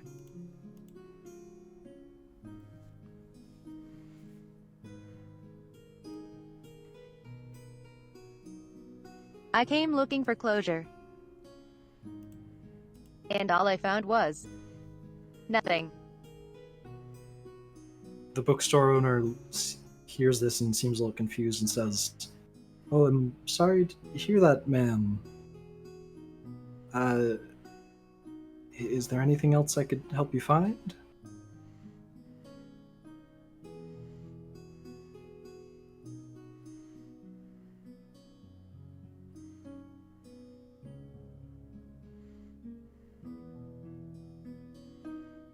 He looks at him for a second, contemplating if she should even ask him in the first place or if he would even know.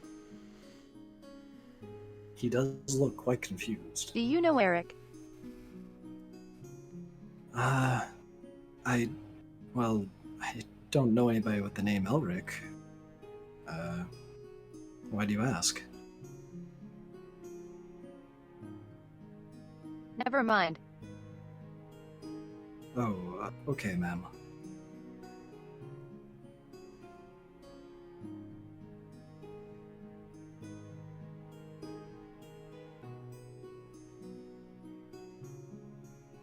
He ponders for a moment. Oh, He just turns to exit the library. wait, ma'am. Are you talking about whoever wrote the journal at the entrance? It does have the initials EO in it. Yes, Oh. I Well, believe Alec. I believe I wrote that. Well, even if he did Elric, write not it... me, I'm sorry, this thing is a mess. No, it's alright, I know what you're saying. He says, well, there isn't anybody named Elric who's used the book before, and when I started working here, it was already in stock. It's been there as long as I've worked here, and it's been, well, years now that I've tended to this library. I suppose every couple of months, though, there's one regular who will sometimes view this book. His name's Joseph, but that's all I really know about him.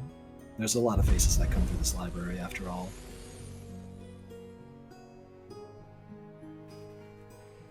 You know where I can find Joseph. Unfortunately, no. All I know is that he just lives somewhere north of Syllanoris. Somewhere in the woods, and he says he lives in a small cabin.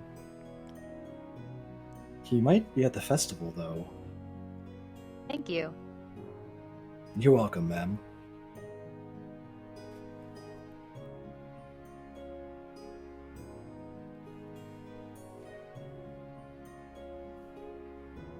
Are we good in the library?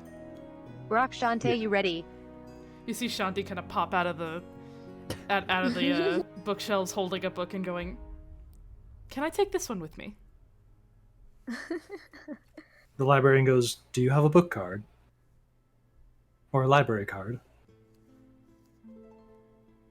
She just kind of stares at him a little bit and goes, "Can I get one of those?" Sure. And he pulls out a book to prep some registration. And I think I'll say that's where I'm cutting off Group A and jumping over to Marella right now. And I'll use that as a time skip. So, over at Morella's storyline, What are you up to right now? I'll also Uh, switch the screen real quick since we're no longer looking at this page. okay. So Mirella was traveling over to Mistside. It was where she used to live before she, became who she is today. So she went over to a broken down what once used to be a home, and saw 2 graves there. And she touches the big like tombstone thing, and says, "Hello, Father. It's been too long. I'm sorry if you got lonely. But you do have Daria with you, so I hope you haven't missed me too much." So she just sits there and, has a mental conversation with her father and her sister's grave, and just tries not to shed a tear here and there. You do that, standing over the graves of your past loved ones for a minute. So after she was done, she was like, "Well, while this time was short, I have to go take care of some business. I'm sorry I wasn't strong enough back then." Then she, touches the tombstones one more time, and just walks over to, I think it was, what was that place called? Let me bring up the map real quick. Yeah, Shadow Well, where she was supposed to get another raven from, Yep. yeah. So, and it's just, looking at the map, it's not far. So she travels to Shadow Well. Gotcha. Do me a solid and give me a perception check. Okie dokie. Let me just bring up the thingy, my bob. Do I bring up the character sheet? It's wherever your stats are. Yeah. In Roll20, you should be able to click the stat and it will roll for you. Okay. Perception, right? Or Yep. Okay, where is perception? There it is. 17. All right. Okay. Actually, wait, what am I doing? I should have just used your passive perception. Oh. Okay. Anyway, so, yeah, everything seems fine. Nothing out of the ordinary. Okay. You make your way over to the Shadow Well, or over to Shadow Well, which happens to be a well. It's kind of closer to the outskirts of the city. It's got a few buildings near it, but this is basically kind of a border between where the city's outskirts end and where the forests start. And up inside, you know how wells have those like little huts over them? Mhm. And there's like the beams of wood? You kind of glance underneath the hut, and you can see a small black bird kind of hiding underneath inside the rafters of it. Mhm. Okay. And when he sees you, he kind of coos a little bit and hops down and flaps to the edge of the well. Okay. She goes, "Sorry, little one. I hope I didn't take too long." She just gives him little scratchies. Oh, oh. He gets a little coos as you scratch him. Okay. So what? She opens up the bag that's attached to him. What am I looking at? Makeshift. You once again see another envelope. It's a pretty straightforward, just like your superior saying, like, they don't really bother with thank yous in messages this small, but there's another like status report piece of paper. You know, it's the standard protocol. Okay. So she writes down what, like, that she has arrived in Syllanoris and what's going on so far. The whole meeting thing and stuff. She just writes it down and just, you know, puts it back in the little bag and gives the little raven more scratchies. Just says, "Say hi to the big guys for me, okay?" And it sort of ruffles its feathers, then flaps away. Okay. And right now she's gonna go back and join the crowd. You know, like join the group. Gotcha. Right as the bird flies off and you kind of tilt your head up to look at it, from next to you, you hear somebody kind of loudly crunch into an apple and just go, a friend of yours? Wait, I'm sorry, I couldn't hear you for a second. I don't know what happened.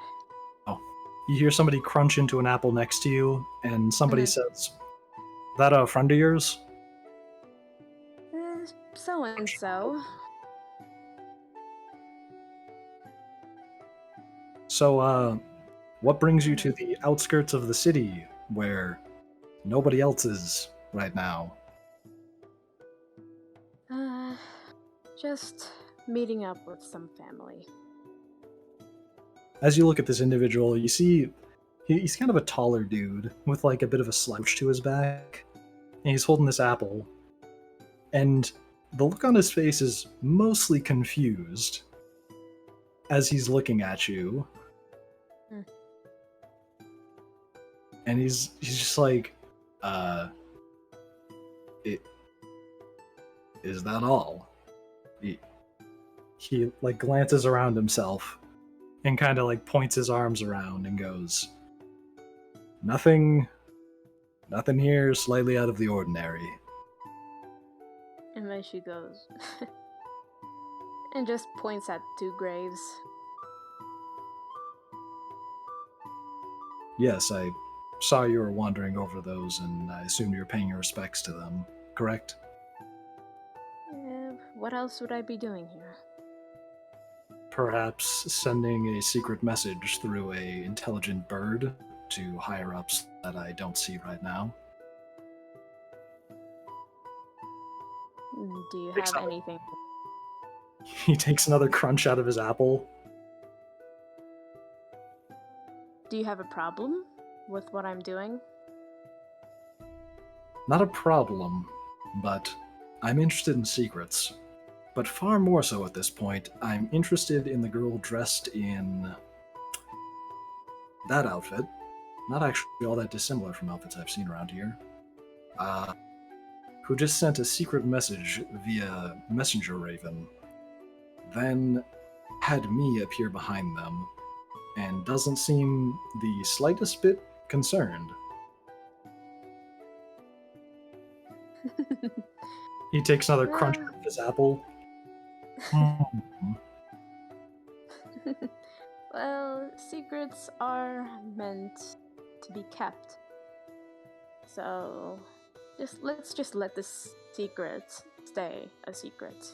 And she just, tries to walk away and just, she stands right next to him and says, "I suggest you keep your mouth shut, if you know what's good for you." As you try and whisper that to him, he's pretty noticeably tall. He's like 6'2", and I should also describe his appearance at this point.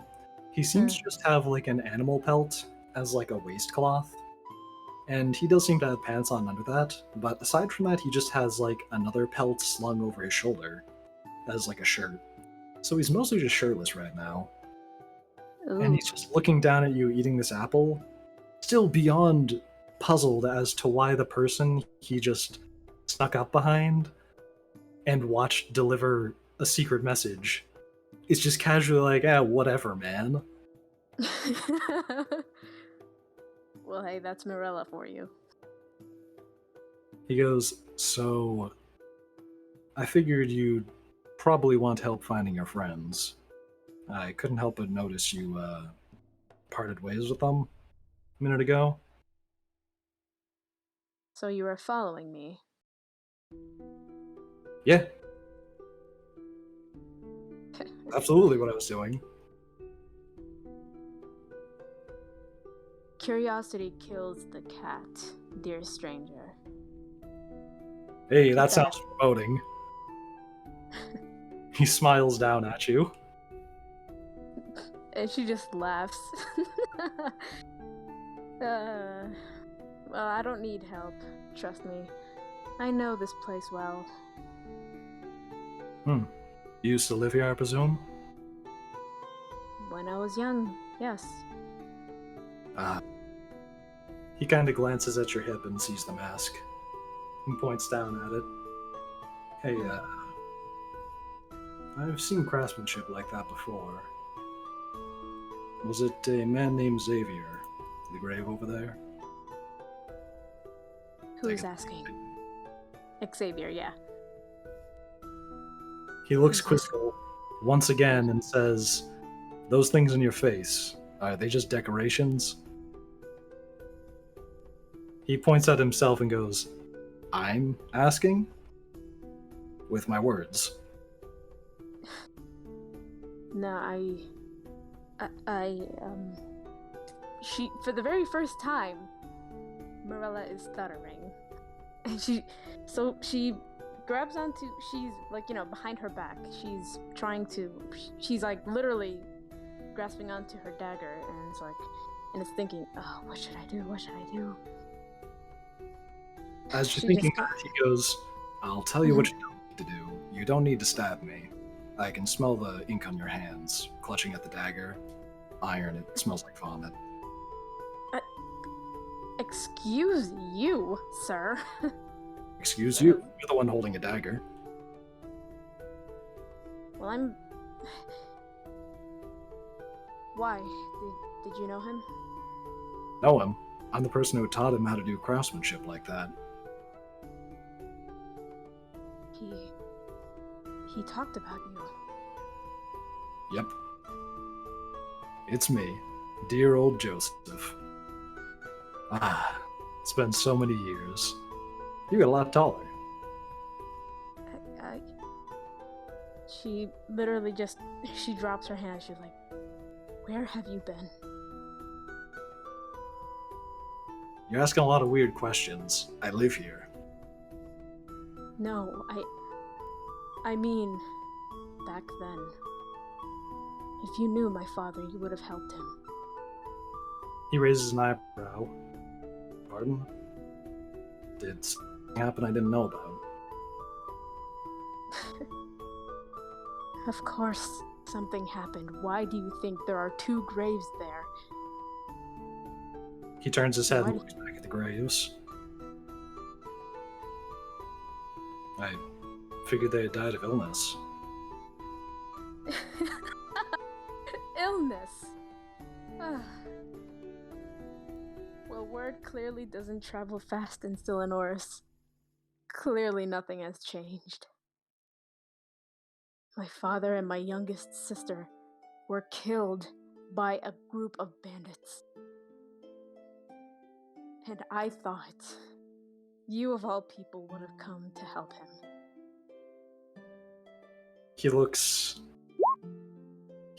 like he doesn't know what to say. Just kind of stunned. Listen, What? I can't be everywhere at once. I don't even live in the city.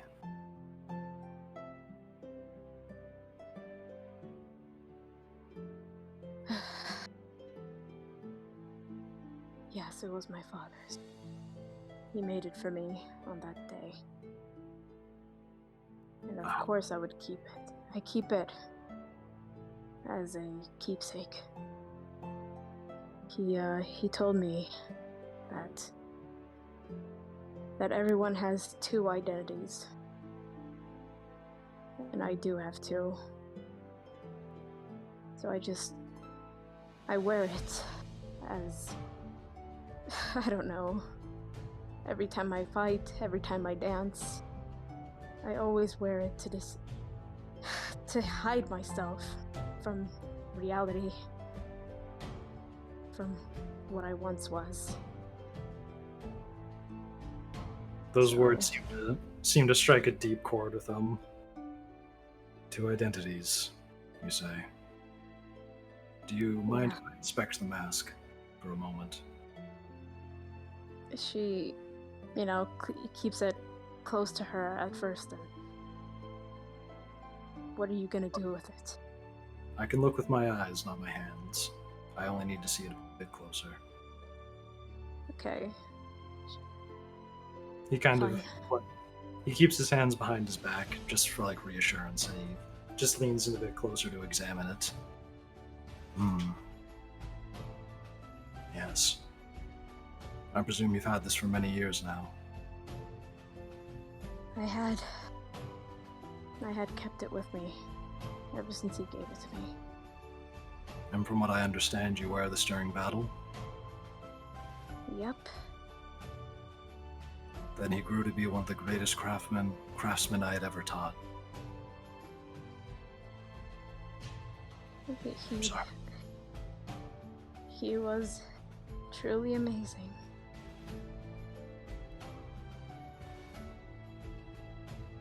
Hey. Would you mind if I teach you something as well? It's, kind of magic. Would that be nice? He doesn't seem like he's too used to consoling people. He looks a little puzzled. As long as it doesn't destroy the mask, then sure. Of course. Have you ever wondered what it's like to be a bird? Or fly? Huh? Maybe it's best if I just show you rather than tell. He kind of reaches out one arm to like beckon you closer to him. She just hesitantly walks over to him. And then says, I'm going to pick you up for a moment, is that alright? As Chimio as 1 young gifted a trying tier it, 1 then. sub to spaghetto_depressy. course. He scoops up the back of your legs and holds you in kind of a princess carry motion. Alright. Uh-huh. First lesson. Sticking the landing. He seems to say some sort of arcane words, and then just squats down and in one swift motion heaves up into the air and jumps. The force of the wind makes you blink for a moment and shut your eyes. But then as you open them, you're about 50 feet up in the air and still being held by him, almost as if he started flying. And then he lands on the top of a nearby roof. Like that. And she just goes. She's literally just holding on to him for dear life, and goes,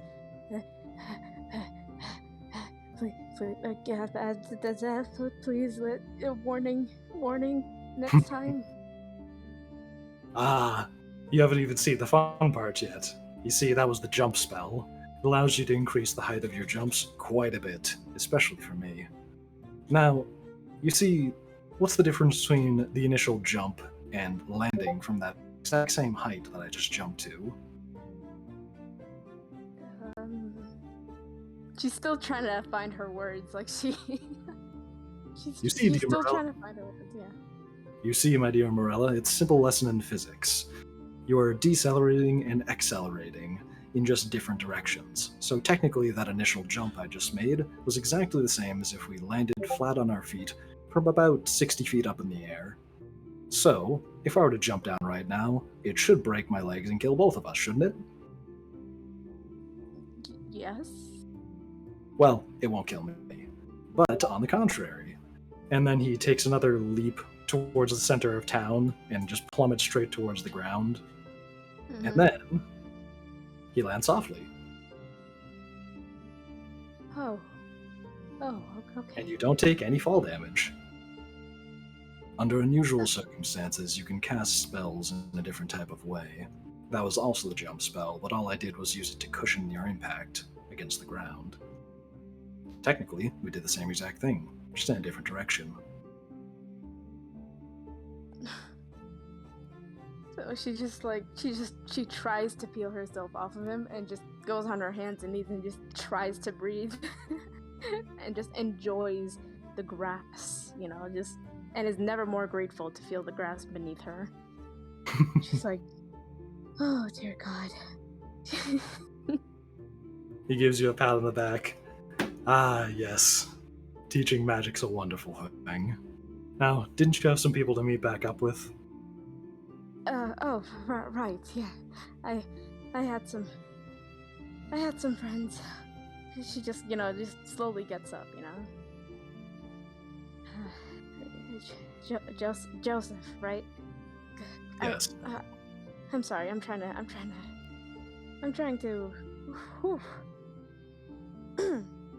She finally catches her composure. It was somewhat lovely seeing you again. Thanks for the quick magic lesson. I don't know if I'll ever do it again. Anyway, I'm off. What's She's just like, he says, aren't you going to the festival right now? I just need to. And she just falls to her knees, just buckle again. Take your time. I'm going to the festival too, and I'd like to walk there with you. Right. And she just dusts herself off and just. Well then, it's a long way to the festival, so I guess we can catch up. Sure. Would you like me to just teach you some verbal lessons about magic this time? Please. He starts telling you a little bit about unconventional ways to use magic, such as the one he just demonstrated live, as you both walk back to the center of town. And after a few minutes, you both make your way back to the center, near kind of like a fountain, kind of at the center, and this is sort of the main hub of the city. And right at about the same time, you can see your whole crew is walking out of the library nearby.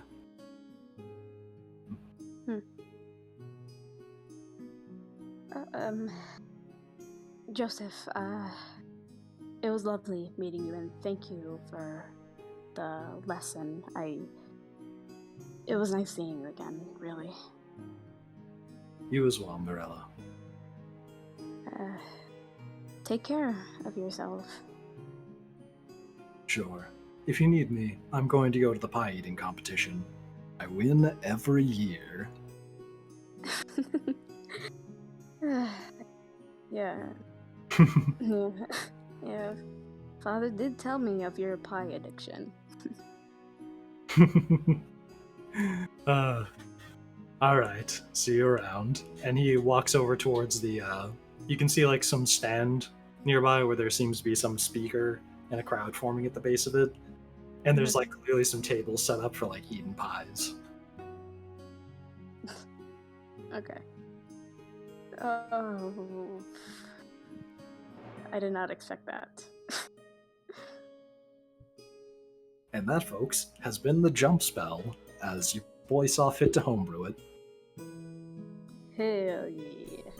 Fucking nice. Fuck yeah. I just looked at chat and somebody in Mar said Joseph Joestar. Yeah, I saw it. That's my favorite Joestar. Yeah. So, you can see your crew just now exiting the library, and you're kind of on the far side of the fountain nearby them. Would you like to grab their attention? Yeah, I'm just gonna walk back to them. You all see Marella waving over to you as she walks over Oh, to hello. you.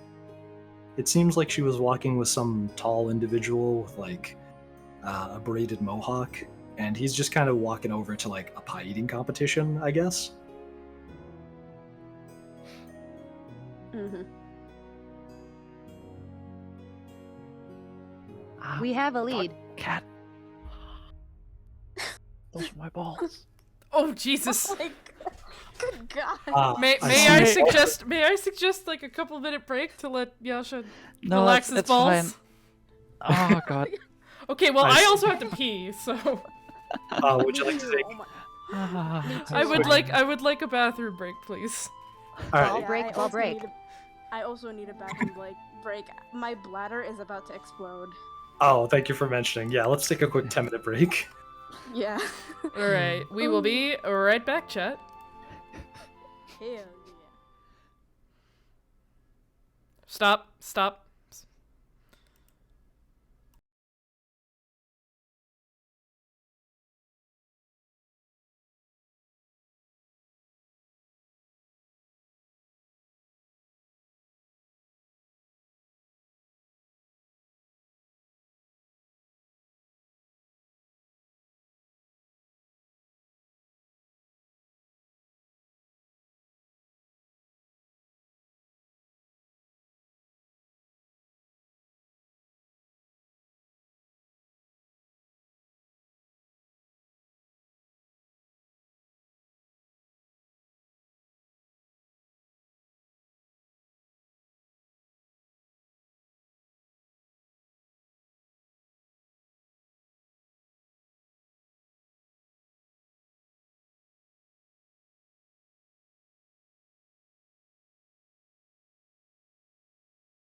Put your cat in the bathroom, Yasha.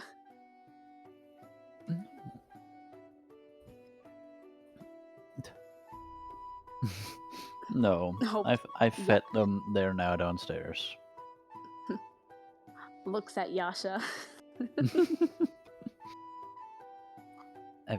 Everyone that owns cats knows. Oh yeah, my older brother, his cat PG, he knows. He knows. Is our... I'm listening to the stream. Is our volume going through, Mark? Yours is, mine isn't. No, I don't hear anything, to be honest. Oh, I hear myself, yeah. I was gonna say I'm hearing myself. Yeah. Y'all's was, mine wasn't. My mic was muted. There we go. Yeah. Oh no. Okay. It is no longer muted. We are good. We can indeed continue. Okie dokie. Alright. So, Exactly, Blue Jeans. the team is just now met back up. You can see Marella walking towards you, waving you down, and somebody with like a braided ponytail in like a tomahawk and like kind of a slouch in their walk seems to have just like parted ways with them and walked towards a pie eating contest. What do you all say to each other when you meet back up? Shanti's reading her new book. She's kind of out of it. We have a lead. You have a lead? What did you find? We are looking for a Joseph. Joseph as in... Oh, he's right there. I did not get a last name, but their name is Joseph. She Oh, points over her well. shoulder, and you see Right there where? she points over her shoulder and towards the pie eating contest, where you can see the person at the far end of the table sitting down with like a bib and like up against his chest, and he seems like he's ready to just he's looking at the announcer, ready to go to town. He hasn't changed one bit.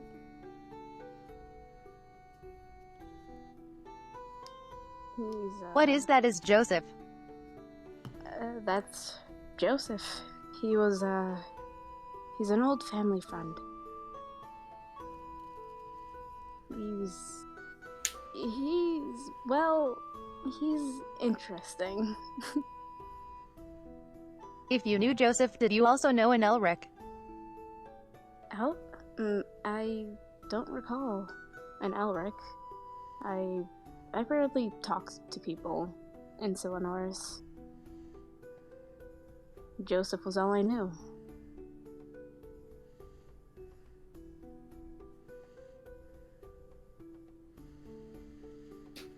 I suppose it would be worthwhile talking to him then.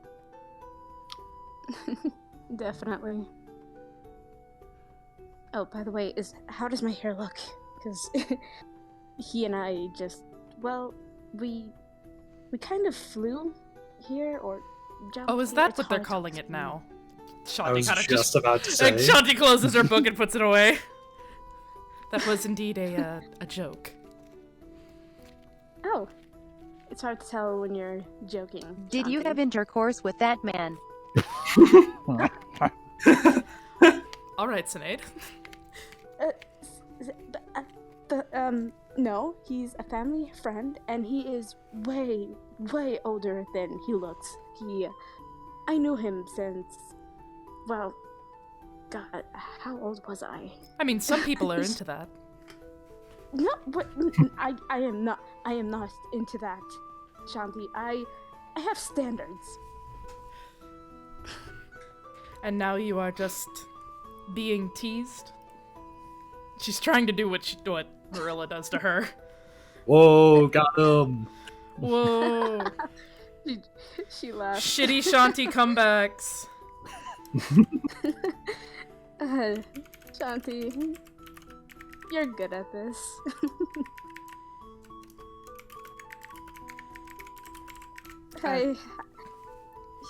No, he used magic to get me here. He basically jumped into the air and we both landed here. I just wanted to check my hair to make sure it's not out of place. She's just, as she's saying this, she's smoothing her hair down.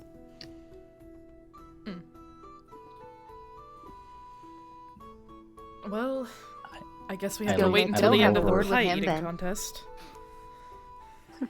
I lead over to Marella and just ask, you think they're still taking applications for that contest? I fucking hope so! Brooke, do you want to go do the fighting artists? It Go looks do like it. they haven't started. Oh? Oh, please. Brock, please! I walk Let's I go, walk Brock. up to the stand and just ask in the general round, are you still taking contestants? You see the announcer go, and it looks like we have a fine-looking dwarf in the audience who wants to join in. Step right up. He gestures over to the stairs next to him. Oh, he's I am going walking to up. win. Mirella, moves over to Shanti. I wouldn't say that. Joseph is apparently a pie-eating champion. You haven't seen Brock on the high holidays when there's a feast abound. Oh, the final showdown. Who would have thought I'd put the final battle so early in the Brock campaign? has 85 pies. Yeah! He has consumed lots and lots.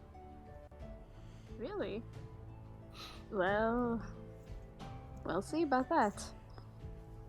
My father once knew Joseph. He would talk about his shenanigans and his obsession over pie. Perhaps a wager is in order?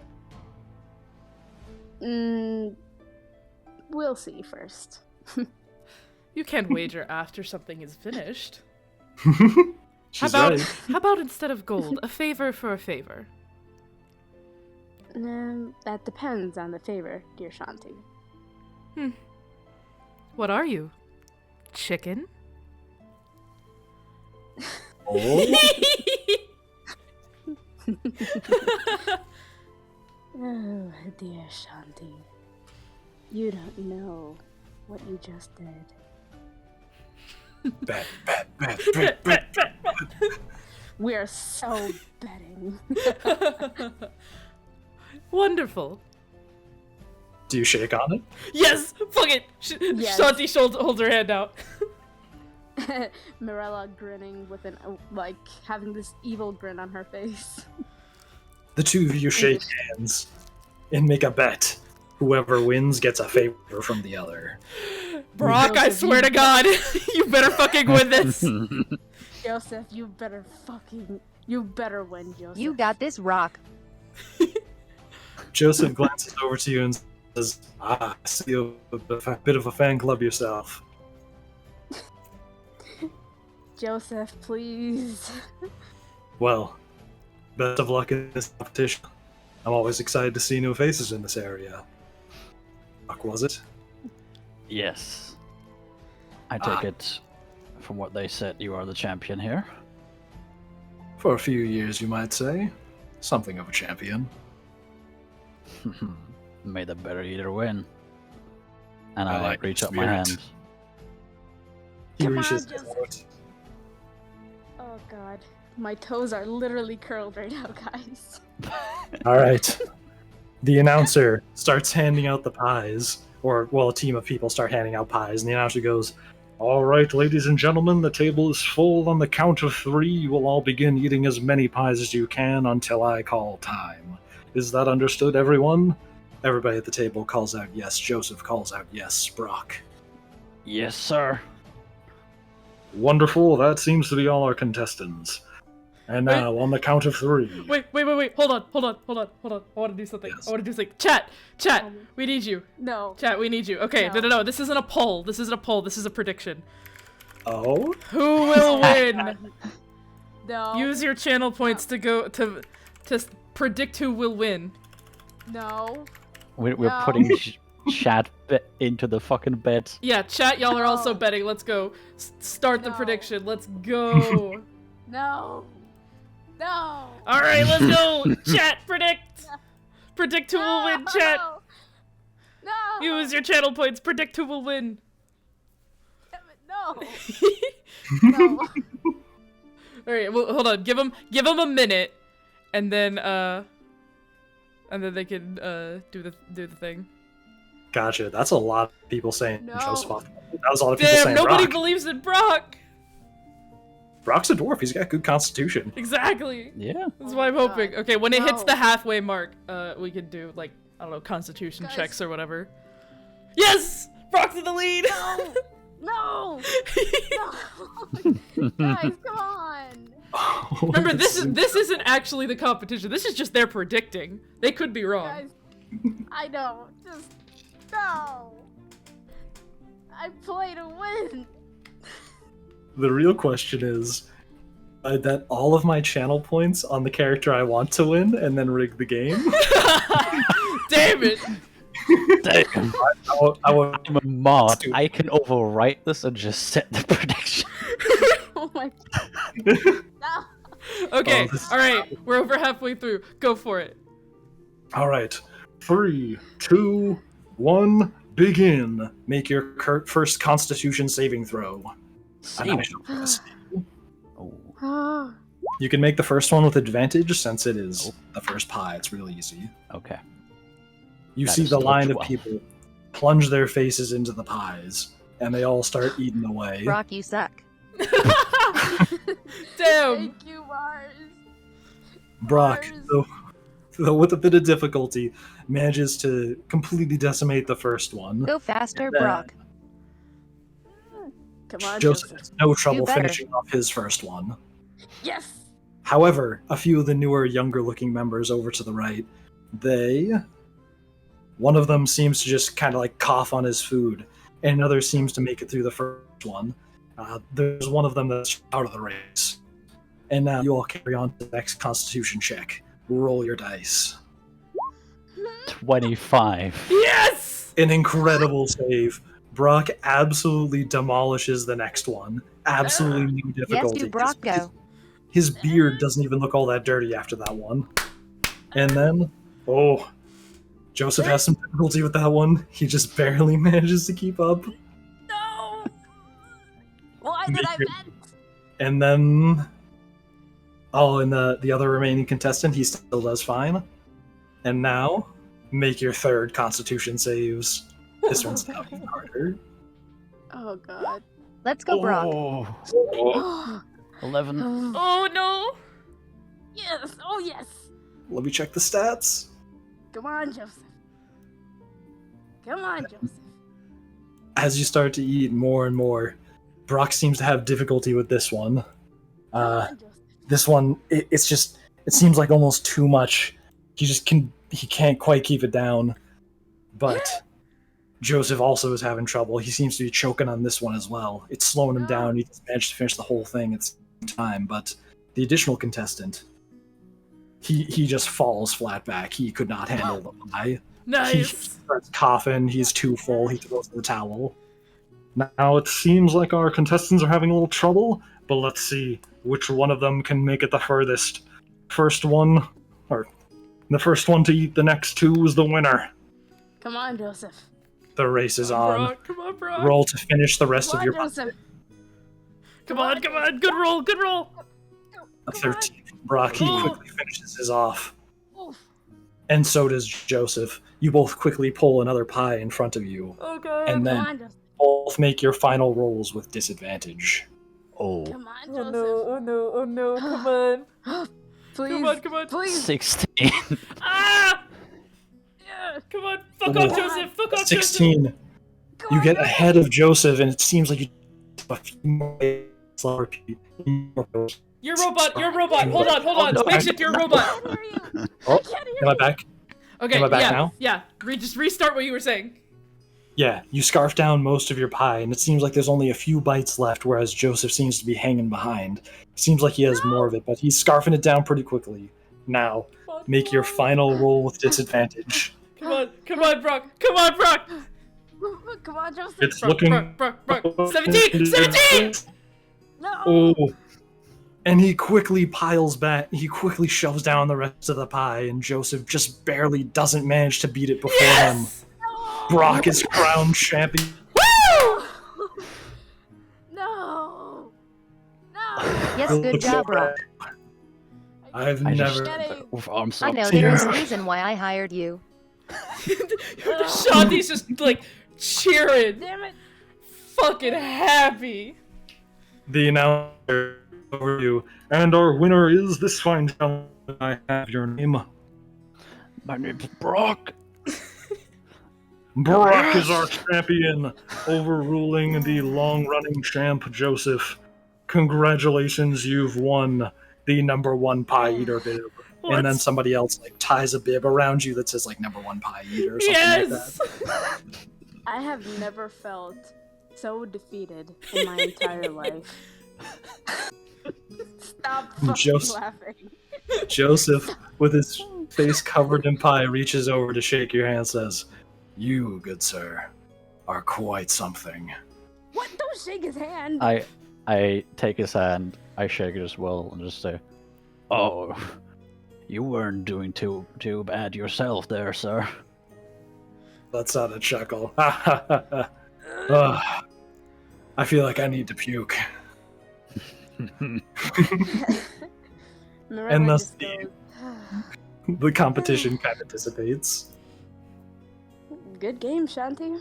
She just shakes her hand. You as well. I'll let you know about that favor when it comes to mind. Shanti can be a bitch, man. And Mirella just, winks her, gives her a wink. That was beautiful. Yeah, I love pie eating competitions in D&D. That was Hell fucking yeah. great. You have no idea. My ass cheeks was clenched. Oh my toes god. My toes were curled to no bounds. So, Oh my. the crowd kind of dissipates as the other contestants who failed sooner kind of hobble away, and is just standing at the. Also walks down the staircase, but doesn't really wander off just yet. He's standing at the base of the stairs. I kind of follow him, saying,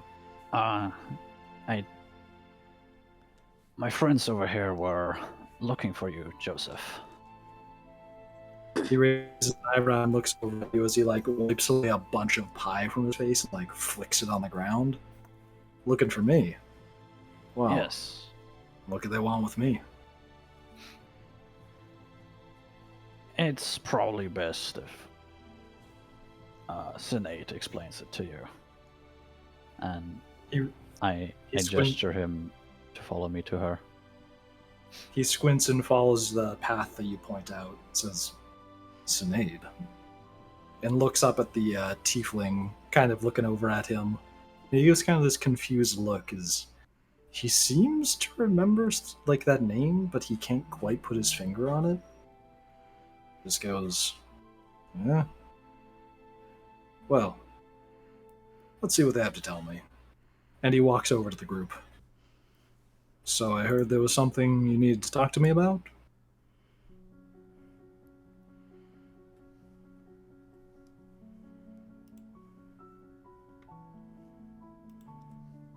I guess I was told that you have a fascination with a certain book. Oh, that book, yeah. I presume you mean the one that I like to check in on every now and then. Pardon me, It's, DM? Yes. What's up? What color are this man's eyes, by any chance? They're kind of a nice crystal blue. Okay, kind good. of Whew. clear blue. I didn't want him to be the guy. Okay, cool. Never mind, continue on. You love him He already? goes, yeah, that book. Well, every now and then I like to check in on it, because, well, it's a useful resource for all kinds of things. It contains things like how to take care of bee colonies, how to grow certain crops, and at what time of year, so it's a good resource to check in on every now and then.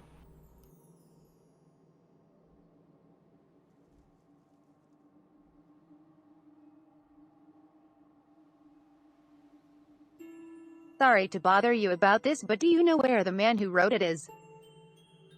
The guy who wrote it.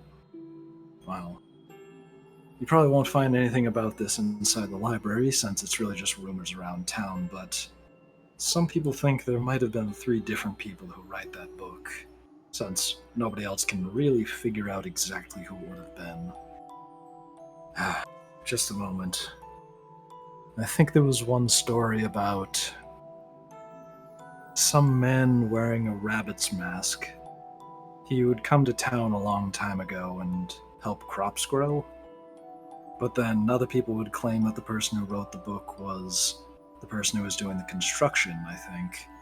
And they wore a deer's mask. He helped teach people how to harvest wood from the forest and how to do various kinds of crafts. But personally, I'd like to think that it was the third, the gentleman wearing a wolf's mask.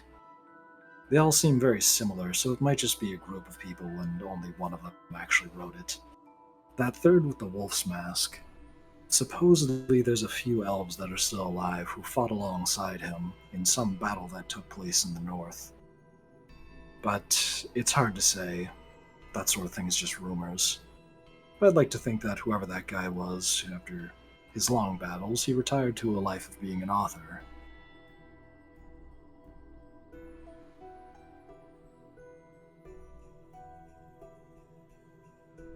So the name Elric doesn't mean anything to you. Elric. He kind of scratches his face and pauses for a moment. That seems familiar. I think I know an Elric who lives north of Syllanoris.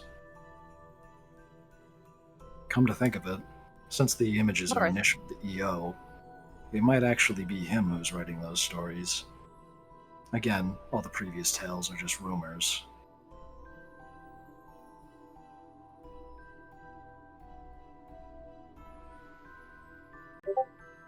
I suppose I will go looking north then. Thank you. And you're just going to wander into the woods.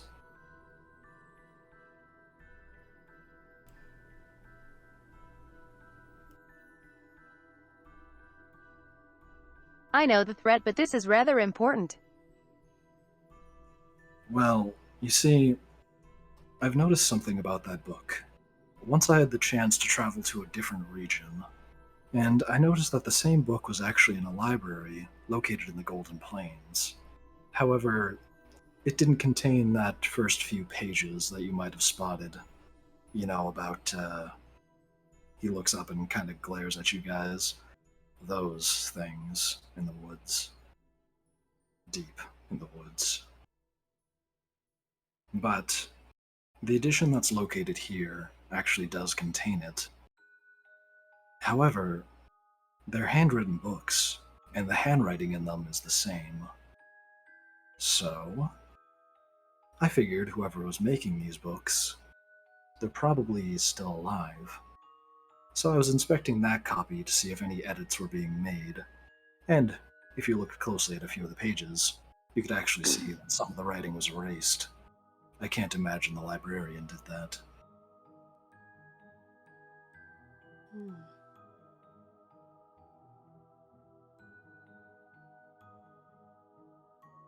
Yeah, I saw the race marks as well.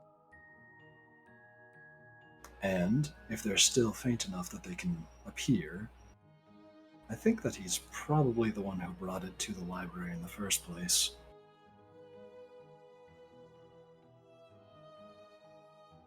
Most likely. And I have been rather curious about trying to meet them myself. If you have any leads on where to find them, I'd be delighted to follow you and see if I could meet that person who wrote those books myself. After all, if there's someone who's seen the legend in person, I would like to meet them. They must be powerful beyond all imagination to survive something like that. Joseph, you don't have to. Oh, who said anything about have to? I just want to. He smiles. You know what I mean.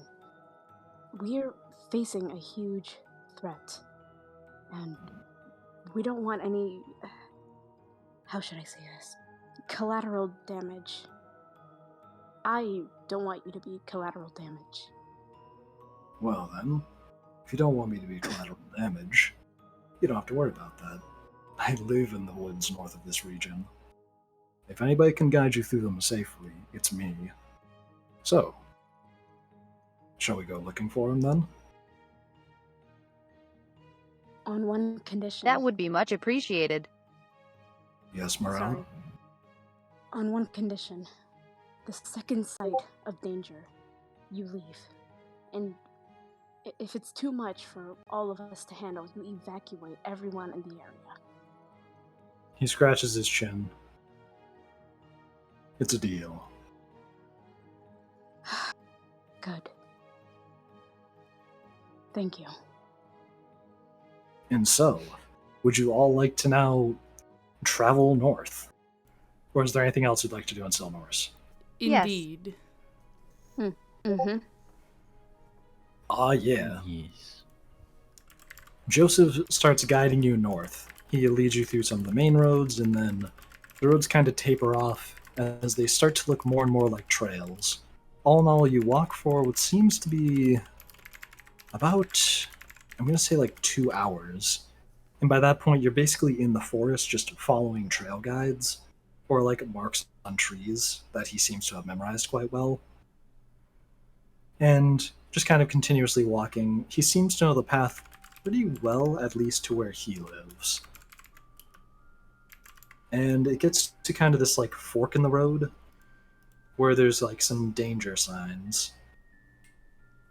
And he says, well, I've explored these forests quite commonly. This is one of the only signs out here that I think might be a clue to where he lives. Kind of looking around, you can see that there's more plant life kind of overgrowing in this region.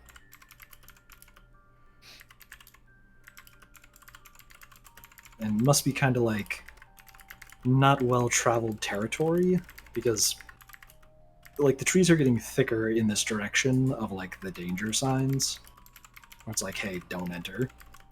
And you can sort of see some of the signs that you saw in the journal. Hmm.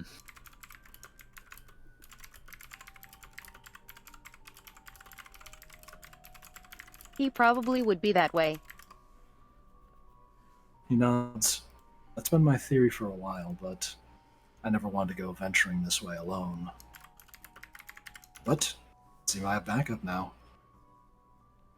Onward. He starts marching down the path.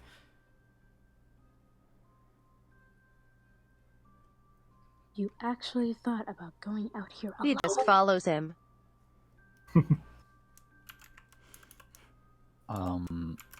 Again, I mid wave to Betsy and just tell her keep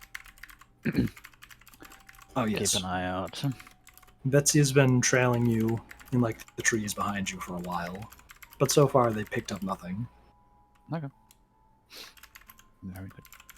You keep walking through the forest, and before, when you were closer to the city, it seemed like there was more dense brush that was kind of medium or bush-sized plant life. But as you get out here, it seems more like the trees are dominating, and there's far few mid-sized plants. You could almost easily walk through any grassy path that you can see. It looks like the perfect place for like deer to go grazing and just kind of, hang out in the shade.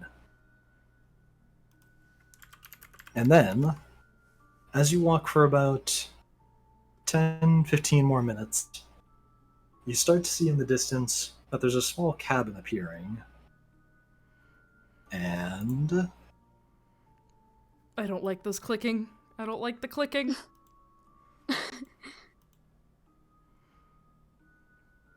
there's this map. Here it is. I forgot to title this map, but it's pretty obvious where we are.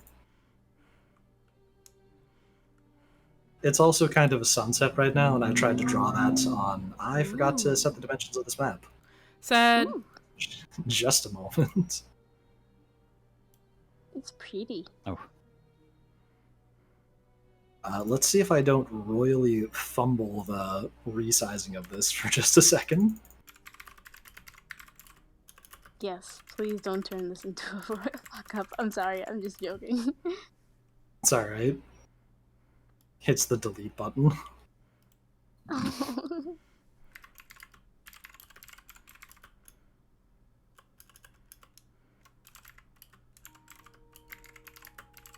I should have done this earlier. I need to do that 5 more times. Hang on a second. 4. Oh, it was only 4. Nice. Excuse me. Okay. Ooh. Place down your characters close to like. After I do this.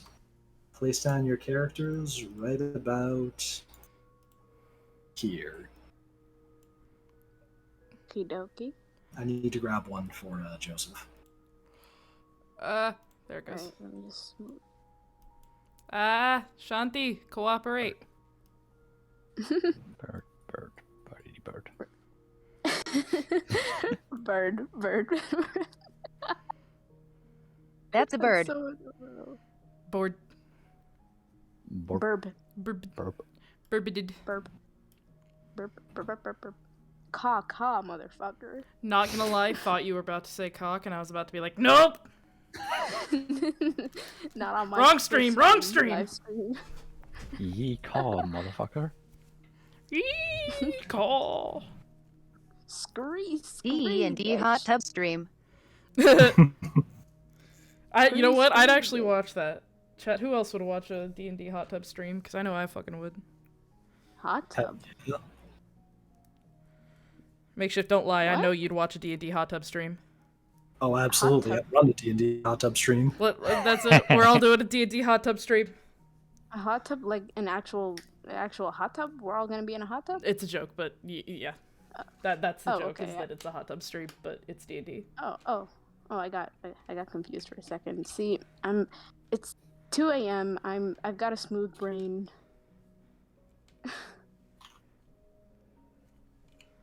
You I ever need just reach water. over and grab your hot lava lamp just because you want to feel something? If I had a hot lava lamp, I would. Oh, no. But right now, I I'll have put a him down plushie. here. I'll make him this. I have Dang, he a big plushie. boy. Yeah, I'm just using like the mage icon because I forgot to grab Ooh. something for him.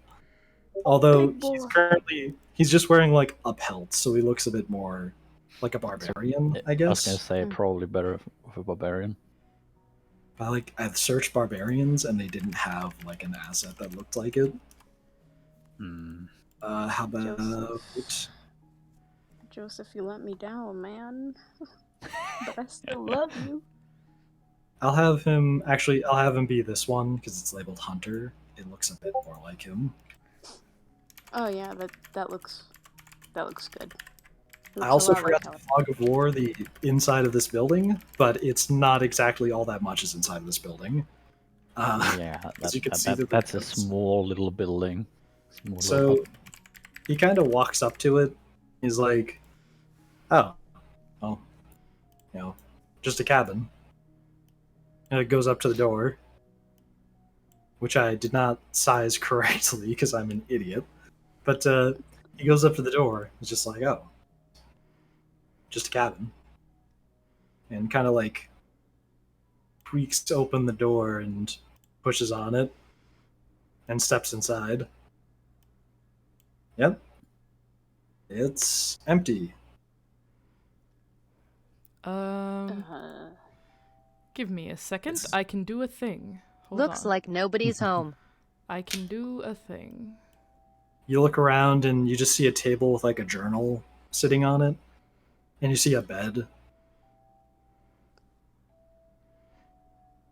we should take the journal. Can I look at the journal? We Yes. shouldn't even enter the building without the person giving us permission. But You look at the journal, Sure. and it seems to be very similar to the one that you were looking at back in the main city. In fact, it almost Bruh. seems like a copy of the journal.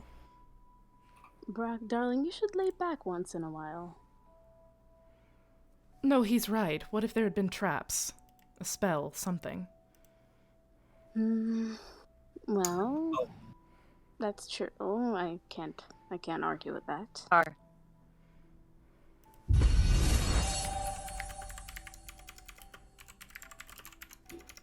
Yes, Sinead? It appears your hunch is right. Ah. And over on a far wall, there seems to be some masks hanging from like a wall that just seem almost like paper mache, but kind of smooth like bone. And Joseph walks over to one and like picks it up off the wall, and there's some leather straps behind it. One's of a rabbit, one's of a deer, and one's of the face of a wolf. He goes, well, that explains that.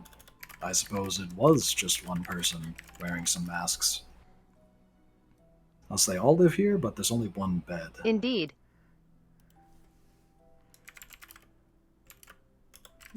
It was Elric. Suppose it must have been. He's holding the deer mask, by the way. He's kind of inspecting it and looking it over. I'm not gonna lie, something doesn't feel right. Is it okay if I do an investigation check or a Sure, what are you perception investigating? maybe like any like maybe the entire place because it looks super small. Sure, you can investigate the cabin. Right. From the outside or the inside? Is both okay? Sure, Or- you can glance around the inside and then glance around the outside. Okay, 13. 13 for the inside and 13, I'm gonna say it's for both. You Yeah, glance around the inside, you see the masks, you see a bed, a table. That's all. Okay. It's very ordinary. Very Then, ordinary indeed. Joseph kind of follows you outside and just like stands on the porch holding one of the masks. He's just like, yeah, it's like nothing here.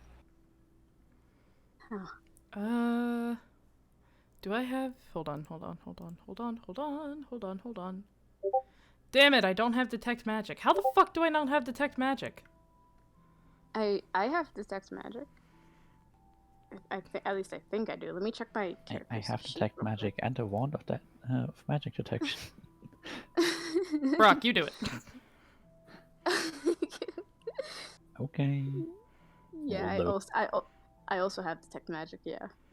But specifically using my wand, which has Bippity Sense boppity boo, bitch. magic within 30 feet of you. If you sense recharges. magic in this way, you can use your action to see a faint aura around any visible creature or object in the area that bears magic, and you learn its school of magic. If any, the spell can penetrate most barriers, but is blocked by 1 foot of stone, 1 inch of... Okay, yeah. So, you immediately detect magic from every person standing in your proximity, because they are all magic users. Nothing else? I mean, I could You try. in fact detected magic, and it was coming from all the people. But you Damn don't it. detect it from else. Oh my gosh. Or, Yeah. We're Can I all try? magical beings. Can I try? Because I also have detect magic. Well, you're Sure, probably Be just gonna careful get you the same don't thing, though. suddenly start That's levitating the spell. and changing into frilly dress. The same thing. The spell, Maybe I can. it won't do I can anything do- different. It'll just do the same thing. I can just check from the inside of the house. Joseph just kind of takes a seat on the porch in like the wooden chair that's there. He's like, I don't think a second detect magic is going to do anything, Marella. Ooh! Wait. I mean, she pouts, just. Well, we won't know until we try. Don't We waste your did spell try. slots, darling. Marella. And she just kicks a pebble. DM, any chance I can make a perception check? Perception check for what? I want to see if anything's watching us. Sure, you can scan the environment to see if there's anything watching you. Yeah, because this is like...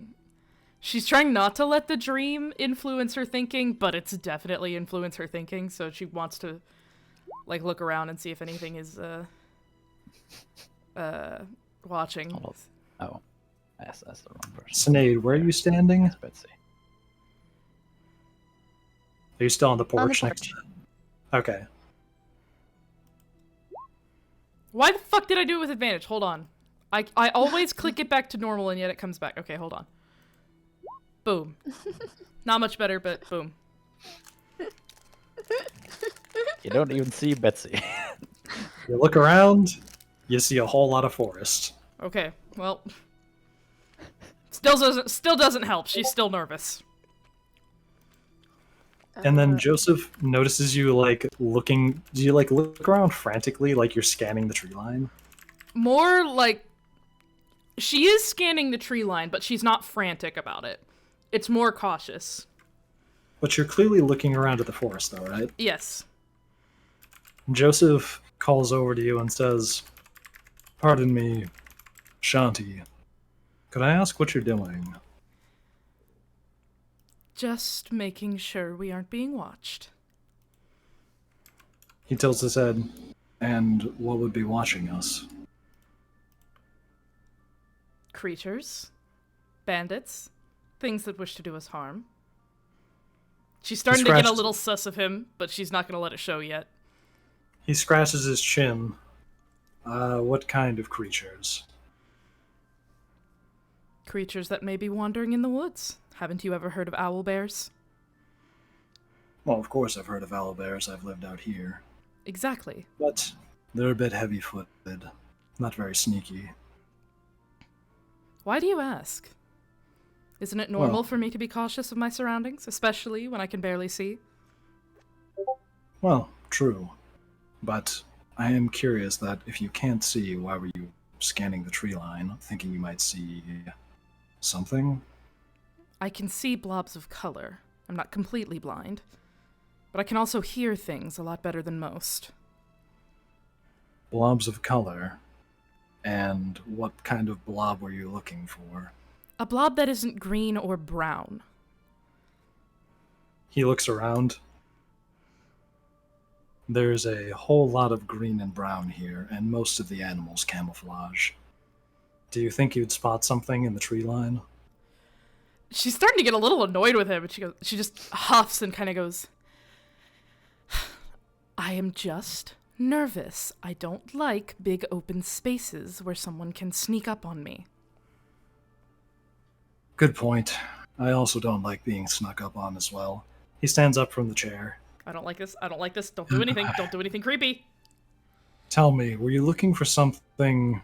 Well, I know that wolves tend to have reflective eyes. I feel like you might be able to see those. Were you looking for something that was off-color? With big teeth? Yellow Scary. eyes. And she's getting immediately suspicious and her hand is just going to her spell book. Yellow eyes. Right. So one of those. He, like, holds the mask up. And kind of, like, rubs it a bit. He then brings it up to his face. And pulls the leather straps behind it onto his. No. Don't do it. Don't do it. Don't do it. No. Yellow eyes. Like these. And as he opens his eyes, they kind of shimmer a different color. Okay. Oh, I hate... Say it, No. say it. Finish what you were saying. Finish what you were saying. tell me, why have you gone spying in my mind? Immediately. That is a trigger. No. That triggers her No. immediately. She immediately into a spell stance, and yes, this is stupid, but this is exactly what she would do if she's triggered into fight or flight mode. Where is it? Oh Where my is it? gosh. Where is it? I know she has it. She has it somewhere. Hold on. As you're looking for it, Mirella runs straight to Shanti. You're like, Joseph, what the hell do you think you're doing? Where is it? Where is it? Where is it? Where is it? Where is it? Hold on. Just give me a second. Just give me a second. I know she has it somewhere. He says, I'm only investigating something that's bothered me. I had this dream the other night. And you see, I felt something odd inside that dream. I felt someone There it is. else in my dream. Right after he says that, Shanti is gonna cast Mind Sliver. Where is it? Full fucking power, 3rd level. Yeah, let's see that damage, baby, and show me the spell description. There you go. It's in the thing. I need to... Verbal. Yeah. You drive a disorienting spike of psychic energy into the mind of one creature you can see within range. The target must succeed on an intelligence saving throw or take 1d6 psychic damage and subtract 1d4 from the next saving throw it makes before the end of your next turn.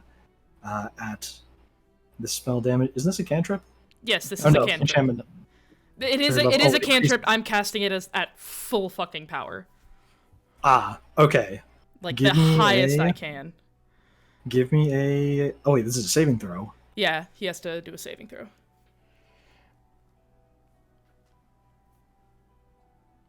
He makes it. Of course he makes it. Of fucking course he makes it! And he takes... How much damage? Uh, It's going to be 2d6 at this level. yes. I think it's either take damage or not.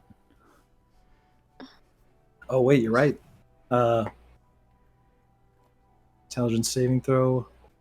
Yeah, they don't take half damage if they fail. So he just doesn't take damage. So it just completely fucking misses him. Which actually, you know what? That makes sense. If she's triggered and just casting spells mindlessly, that makes sense that it misses. No, I'll No. say canonically you hit him and he didn't move.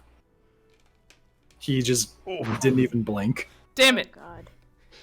She's spooked. Like, this is the thing that fucking attacked her in the dream. Okay, Mirella goes, Shanti, you can't do this, please. There has to be an explanation. She is not listening. She is just staring at Joseph, and she shouts at him, I told you! I have no control over where I go! What? Well, We'll move in between the two. Just no control. Yeah. But you so- see, I don't like my privacy being invaded. So, moving into the future, try your best not to go peeking again. I am called wherever I go by the dream spirits. Clearly, they wanted me to see what you were up to. He opens his eyes for a moment and looks at that and thinks for a moment. Can you tell me what it is you saw? My dreams are a bit abstract even for me. You attacked me? I'm assuming it was you that attacked me. Nearly broke my arm in two. There was a woman and a child, and the woman was frightened, especially when you showed up. At the base of that tree, the tree that took the energy. Joseph, He what are raises you his talking head. about? She's talking about a dream I had. However, I don't remember parts of it. You said something about a woman in a tree. Obviously. I assume you're not deaf. I don't remember that part of the dream. I only remember the part where I grabbed something. Yes, I remember that part quite vividly myself. I'm sorry. In the state I was in, it was quite hard to control that. Sleep is a strange thing for me. He takes a few steps forward and walks past Marella to this position, assuming none of you stop him. Shanti's not gonna stop him, not this time, but she is ready to fucking fight. I No, was gonna say Mirella. maximum Brock is gonna do is stay in between the two, but No. is He walks, is not interfering. he walks Yeah, a bit Mirella further. is- He turns around. He takes a few steps back. Now, No. can you all tell me what you're doing in my forest? And what's this about how that tree stole the energy? You're acting like you Mirella don't just- know? No. Mirella's she is just, she's upset. Like, Joseph, you better have a good explanation for this. I do, Mirella. Don't worry. He looks back at Shanti. As far as I'm concerned, no such tree of that size exists in this forest. Not to mention, what need would Syllanoris have of that energy? As far as I'm concerned, if I'm not mistaken, the Golden Plains are far more in need of it. They actually need it to fertilize the soil. I never suggested that Solenorus was the one that stole it. I'm just saying it went this way. Perhaps somebody was in your woods? Or perhaps it was you yourself stealing it. Tell me, you ever come into contact with a stone? Shanti. He raises an eyebrow. Doesn't ring a bell. But the forest has seemed a bit odd recently. The idea has always struck me, whether or not somebody could sneak through the line, get from the north into here, and then pass into Solenorus without me noticing. But I always brushed it off as impossible. Now then, give me one reason to believe your story. What are you here for? Give you a reason to believe us, your story. You have lied to us from the very beginning. You've lied to her. And now, you threatened me in a dream. And we have to give you a reason? We have every reason to take you in right now. Shanti, please. I doubt that a dream threatening you is going to hold up in court, but... That's what my whole guild is based on. Oh. Well then, I suppose I'll have to just make sure I don't get arrested. He crosses his arms. Oh, and I never lied. Technically speaking, my name is Joseph. I call myself that when I go into town, and I've been doing that for quite some time. Lying by omission is still a lie. Well, who gave you your name? My mother. And my name was given to me by another creator. But I do have another name. And what's that? He glances over at you. I think you all know my real name. No, you're... Say it, Sinead! Say it, Sinead! Say it, Mars! Say his name! Marella goes, oh my god, no. My name Elric. is Elric. Yep. Jesus fucking Christ! He looks over at Cynade, a bit puzzled. Yes, that is my name. So, what happens now? Shanti looks back at Sinead, not wanting to overstep, but really fucking wanting to drive this guy into the ground.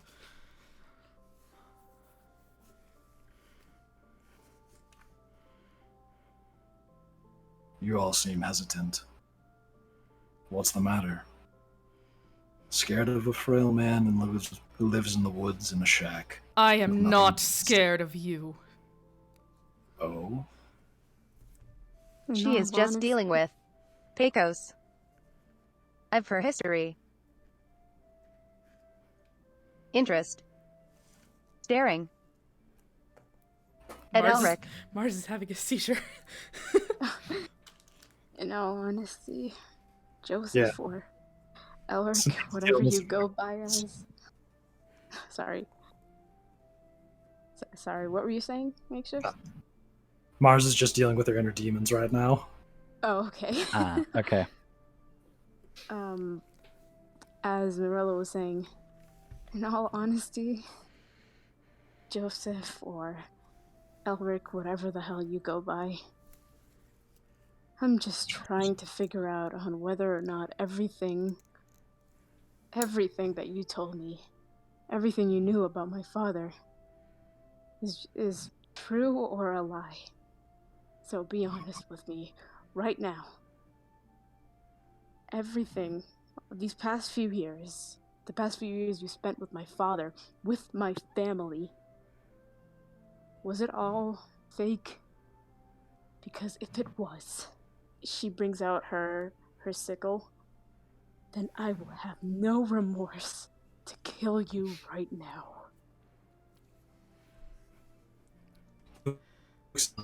Your robotic makeshift. Huh? Hold on. Beep boop bop does not compute. Is it working now? Yep, you're good. Yes. Continue. Wonderful. He looks at Mirella and just calmly says, Well, what part of my history with your family was a lie? I don't know. The part where we needed you the most? That day, I was praying that you would come for me, that you would come for us. But all that was left is screams and a little girl's tears as she held on to the mask that her father gave to her. So tell me, are you Joseph? The man I knew, my family? Or are you someone else?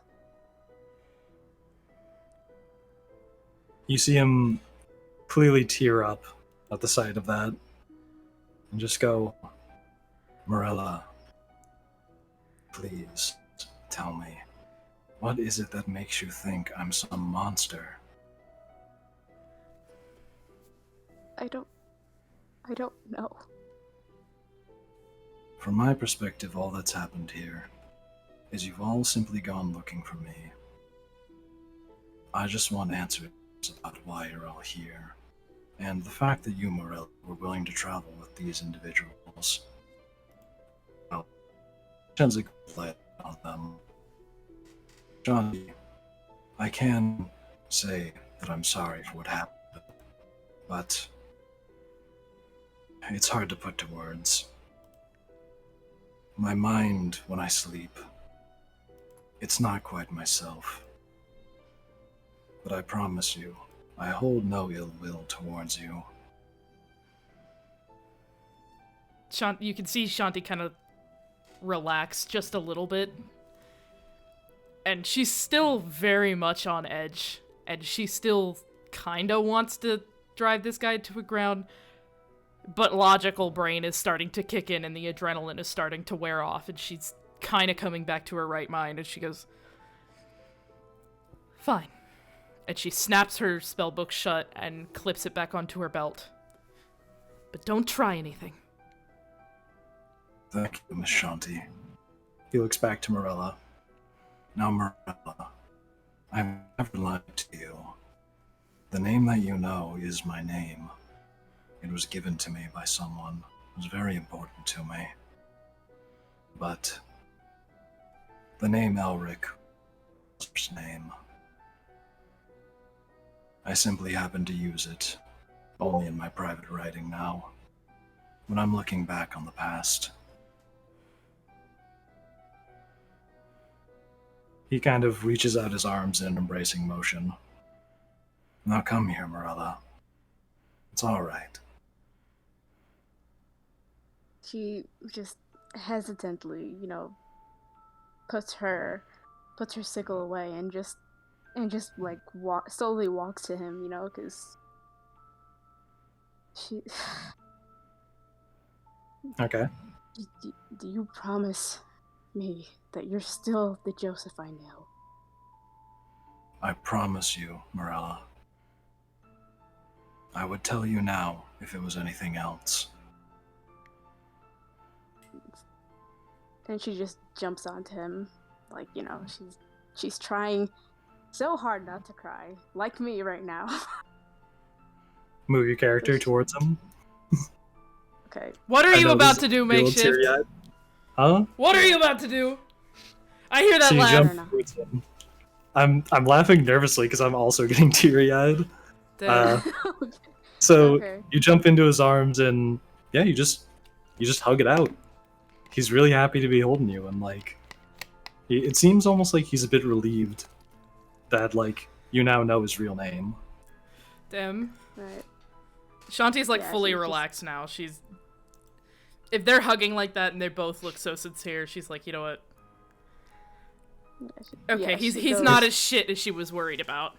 Quick question: Yeah. does he still have his golden eyes on? I'm gonna say he kept the eyes yellow for that conversation. Yeah, Yeah. Just and see Betsy flying over. Golden eyes, there. yeah, I'm actually tearing up. So like, Oh, this is so sweet. yeah. Brock, golden eyes. Yes, yes, Betsy. I know. I see it. All No right. threats. Now that that all seems settled, can you now tell me more clearly why you all came to Syllanoris?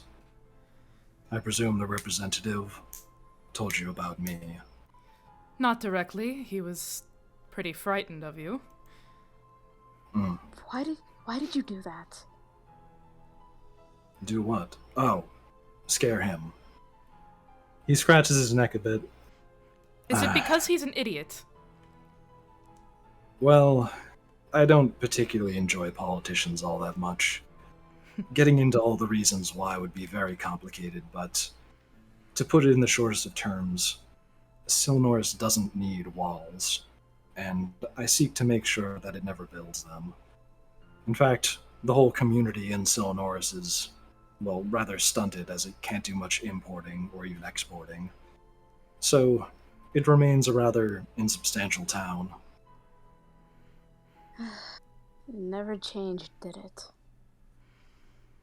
He kind of smirks and looks over his shoulder, trying to like Look away. Yeah, well, some things need to stay the same, unfortunately. Hmm. She's still We're here like, because you know, the ceremony has gone sniffling. wrong. Something cracked the shield. All Says the yes, clues. right now. All the clues we had pointed us here. Sinead? And Shanti turns and tries to kind of like snap Sinead out of whatever funk she's in. She can explain it better than I can. Alright then. If I had to guess, it probably had something to do with that large amount of energy that passed over my forest. Exactly.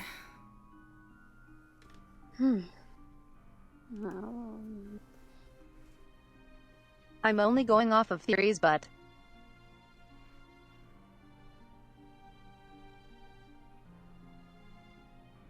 I believe the Northern War City to have possession of a powerful artifact,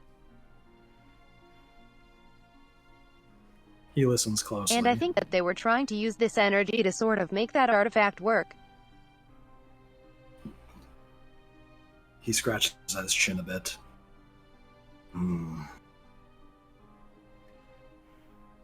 The land to the north is not a safe place.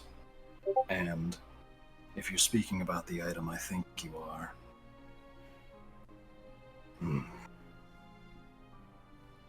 He looks down at Marella. Mirella, you've grown so much. But right now, I need to see how much you've grown. All of you. What do you? I want you to fight me here and now. Don't worry about killing me. Just give it everything. I want to use my big spell. I want to use my big spell. No, He takes a step back. I'm not gonna kill to him. you. please don't. Do you say that out loud? No. No. She wouldn't say that. I would. I mean, he just outright says, "Don't worry about killing me." I'm already emotionally attached to this man. I do not want him to die. Shanti happily unclips her spellbook and just. Brock kind of pats his belly. He's like, just don't hit me here. I don't need to get all of this back out. Well, Mirella's just being super hesitant, you know? He says, how about this? I'll give all of you the first 2 rounds. Now, show me that you can actually bear the might of the northern winds. And he just stands ready to take whatever you guys have to give him. Position yourselves however you'd like. Fuck yeah, fuck yeah, fuck yeah. I get to use the big spell. I get to use the big spell. Hee hee hee hee hee. Okay, I might move a bit over there. Where is it? Okay, hold on. I gotta do the measurement thing. She is just standing back as going to watch them. Fuck yeah, within She 50 is feet, doing let's a go. big think. What's up, Sinead? She's doing a big think. She's gonna stand back and not participate. Word. She is just standing back and watch. Joseph, the only people I have ever sparred with are some people that were part of my guild. I don't know if I can. Not to you.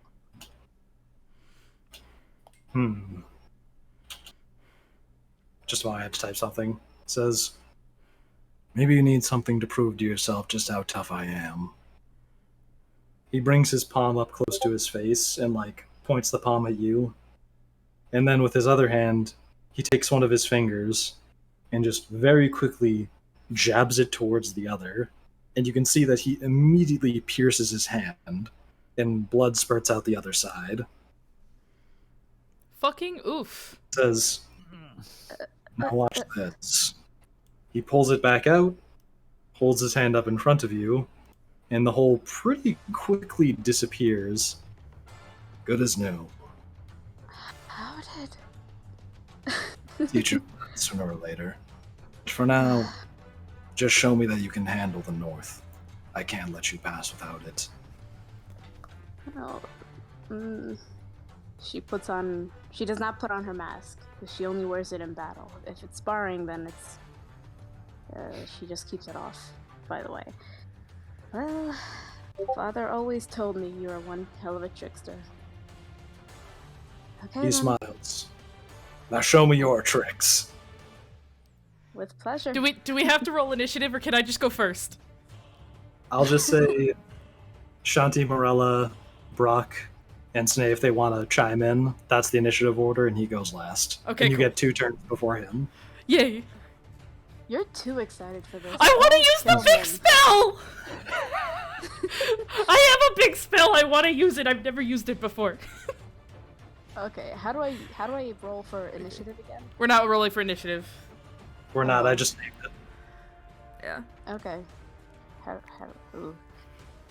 So, So what who's should I on roll Shanti? for?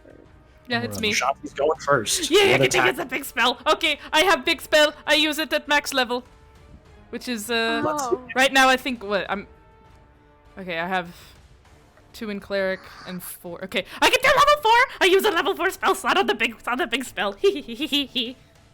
Ah, Worked. yeah. Oh god. Cautious Mind Whip. Range 90 feet. Well, that's good.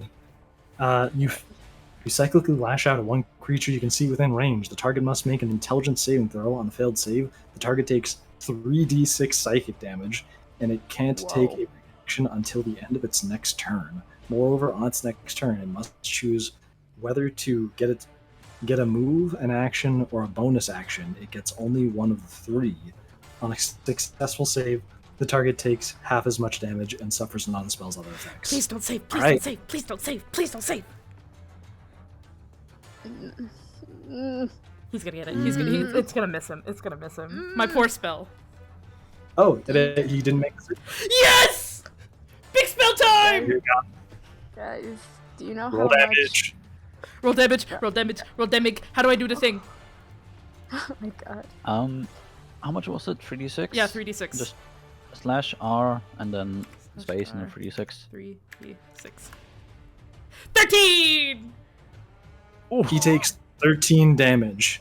It seems like a telepathic whip just cracks against his skull, and he Yeah. winces to the side a bit, but otherwise just remains unfazed. Oh god. Okay, whoever's next, you can go. I just really wanted to use that spell. Whoever's I've always next. wanted to use Oh my that God. spell. I He think motions you- at you, Morella, and with a come here motion. Okay. Okay, as for my weapon, the sickle and chain, does the sickle, the sharp part, does it come with a little sheath, like, to protect from the Sharpie Sharp? I can say the butt end of, like, the other end of the chain has a blunt damage end, if you want to use that. Sure. So yeah. Okay. Oh. God, don't hurt, please. I'm sorry, Joseph. 20. Huh? You rolled a 22. You definitely beat his armor class. Ooh. Now click the sickle and chain to see how much damage you deal. Oh. 16. That was again That's- another d20. Roll You need to in, click in the the name sickle and chain. signal and chain in the chat. Yes. This one. Oh, I clicked okay. it. Oh, And I'll say okay. make it a sneak attack Yeah. since he's just willingly letting you hit him. You deal 11 damage. Oh wait, you rolled it. You deal more damage than that. 13 Okay. damage. Fucking nice. Oh. And it kind of cracks against, like, it kind of hits him in the chest and cracks against his ribs. Ah. But again, he doesn't move at all. Damn, I wish I had this kind of, like, mode after a night of drinking. Just activate statue mode. Says, come on. You're gonna have to do harder than that, everyone. Brock, hit him in the temple! She does not say that. Again, I'm the one who's having a great time right now. Can I do hand to hand? I don't want to hurt my friend. You have multi-attack. You can just use the sickle and chain again. Okay. So should I like click it in the chat like actual, or should I just click it from? My character Do a sheet? roll to see if you hit again. So in your sheet. Oh, on my sheet. Okay. That was Yes. okay. Roll to hit. 18. You make glass. Okay, then I click again. Now click in the chain. Hit him with that damage. 6 plus 7, you deal another 13 damage to him. Oof. I feel terrible. He's looking pretty bruised up. He still hasn't moved all that much. Brock, it's now your turn. I would like to once again cast Enlarge Reduce, specifically Enlarge on my boy Henry. It's All the right. boy. And he becomes sizable. Big boy. Big boy. Big boy in the house. I like him big. I like him chunky. I like him big. I like him chunky. Oh my god. Where- Right. Where's, And Roll an attack against What was Elric. yes, where's my Henry hit him. water? Yes, sir. Henry Y'all goes bonk. Where is Henry? There's Y'all need to Henry. know. Joseph Uh, is my Jonathan. Oof, Okay. that's 9. Joseph is my Jonathan. Okay. You rolled a 9? I rolled a 9. Gotcha.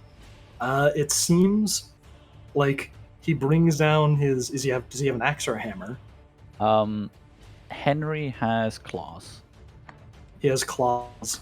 specifically He's sort claws of made from pulls back energy. one of his arms to like swipe at him and brings it down sort of behind Elric's head. And Elric just kind of reaches up one of his arms and like blocks it. And then there's a big thud against the ground and some dust kind of parts at his feet as if all the shock just went straight down to the ground through him. Yeah, multi-attack? Henry does not. No. It is now round 2. Elric stands there and does nothing. Oh. Because he said he'd give you the first 2 rounds. Okay. Yeah, you're right. He's gonna kick our ass, guys. He's gonna kick our ass. He will destroy us. Okay. Quick question, DM. Yes. Can... I forgot the question once again. Dang. It might come back. I'm gonna think of it. It might come back. Gotcha.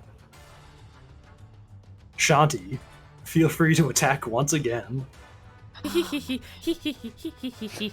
Don't see. kill him. I'm not gonna kill him! I can't kill him! This guy's too powerful. I know, I'm just like, you're too excited for this. I don't want you to accidentally kill him. I should have picked Eldritch Blast. Damn. What is this one doing again? Hold on.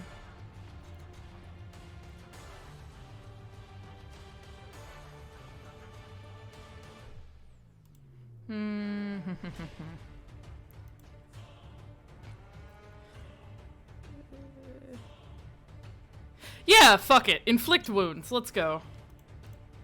Oh boy. Isn't that touch? Inflict wounds. I can run up You to need him. to be I can run up If to you him. wanna, sure, use your movement and perfect. I'm gonna grab him exactly where he grabbed her in the dream. Oh, Exactly. that's if your hand actually fits around his big ass hand. It won't. His She's just arms are- gonna touch him right on his forearm and try to, like, fucking give His him arms are- necrotizing fasciitis. His Oh. arms are crossed, and you kind of grab his like left forearm, and he immediately kind of understands and looks a little bit embarrassed. And then you send the absolute cheese touch through him, and he roll for damage. Let's see. Oh my goodness. Can I quit clicking that? Thanks. Okay. in the chat. Click Yeah. on inflict wounds. Yeah, I know. I was doing it 4th level. No, I wasn't doing it that powerful. We're doing it 3rd level. Did you deal 23 necrotic damage? Yes. I'm a you did. badass. Is Holy shit. powerful. Oh, And boy. she rolled 2 10s on the 3d10s. And You a give him- 9. You give him No. the absolute cheese touch, and it's like a lightning just shot through him, and he's like, Oh, that hurt a fucking That's a- lot. That's a total of 32, by the way, because of the high level cast. 32. Oh, so it was more damage. Yeah, but it was 23 from the base and 9 from the high level cast. Gotcha. So he takes an extra 9 damage. My apologies. And she has this little tiny smirk on her face.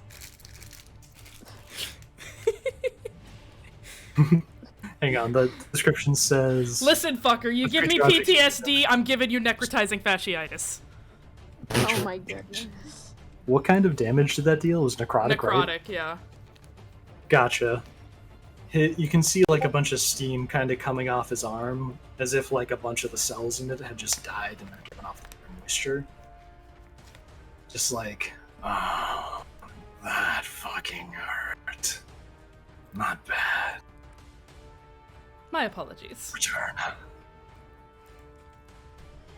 and he's beckoning over to you again.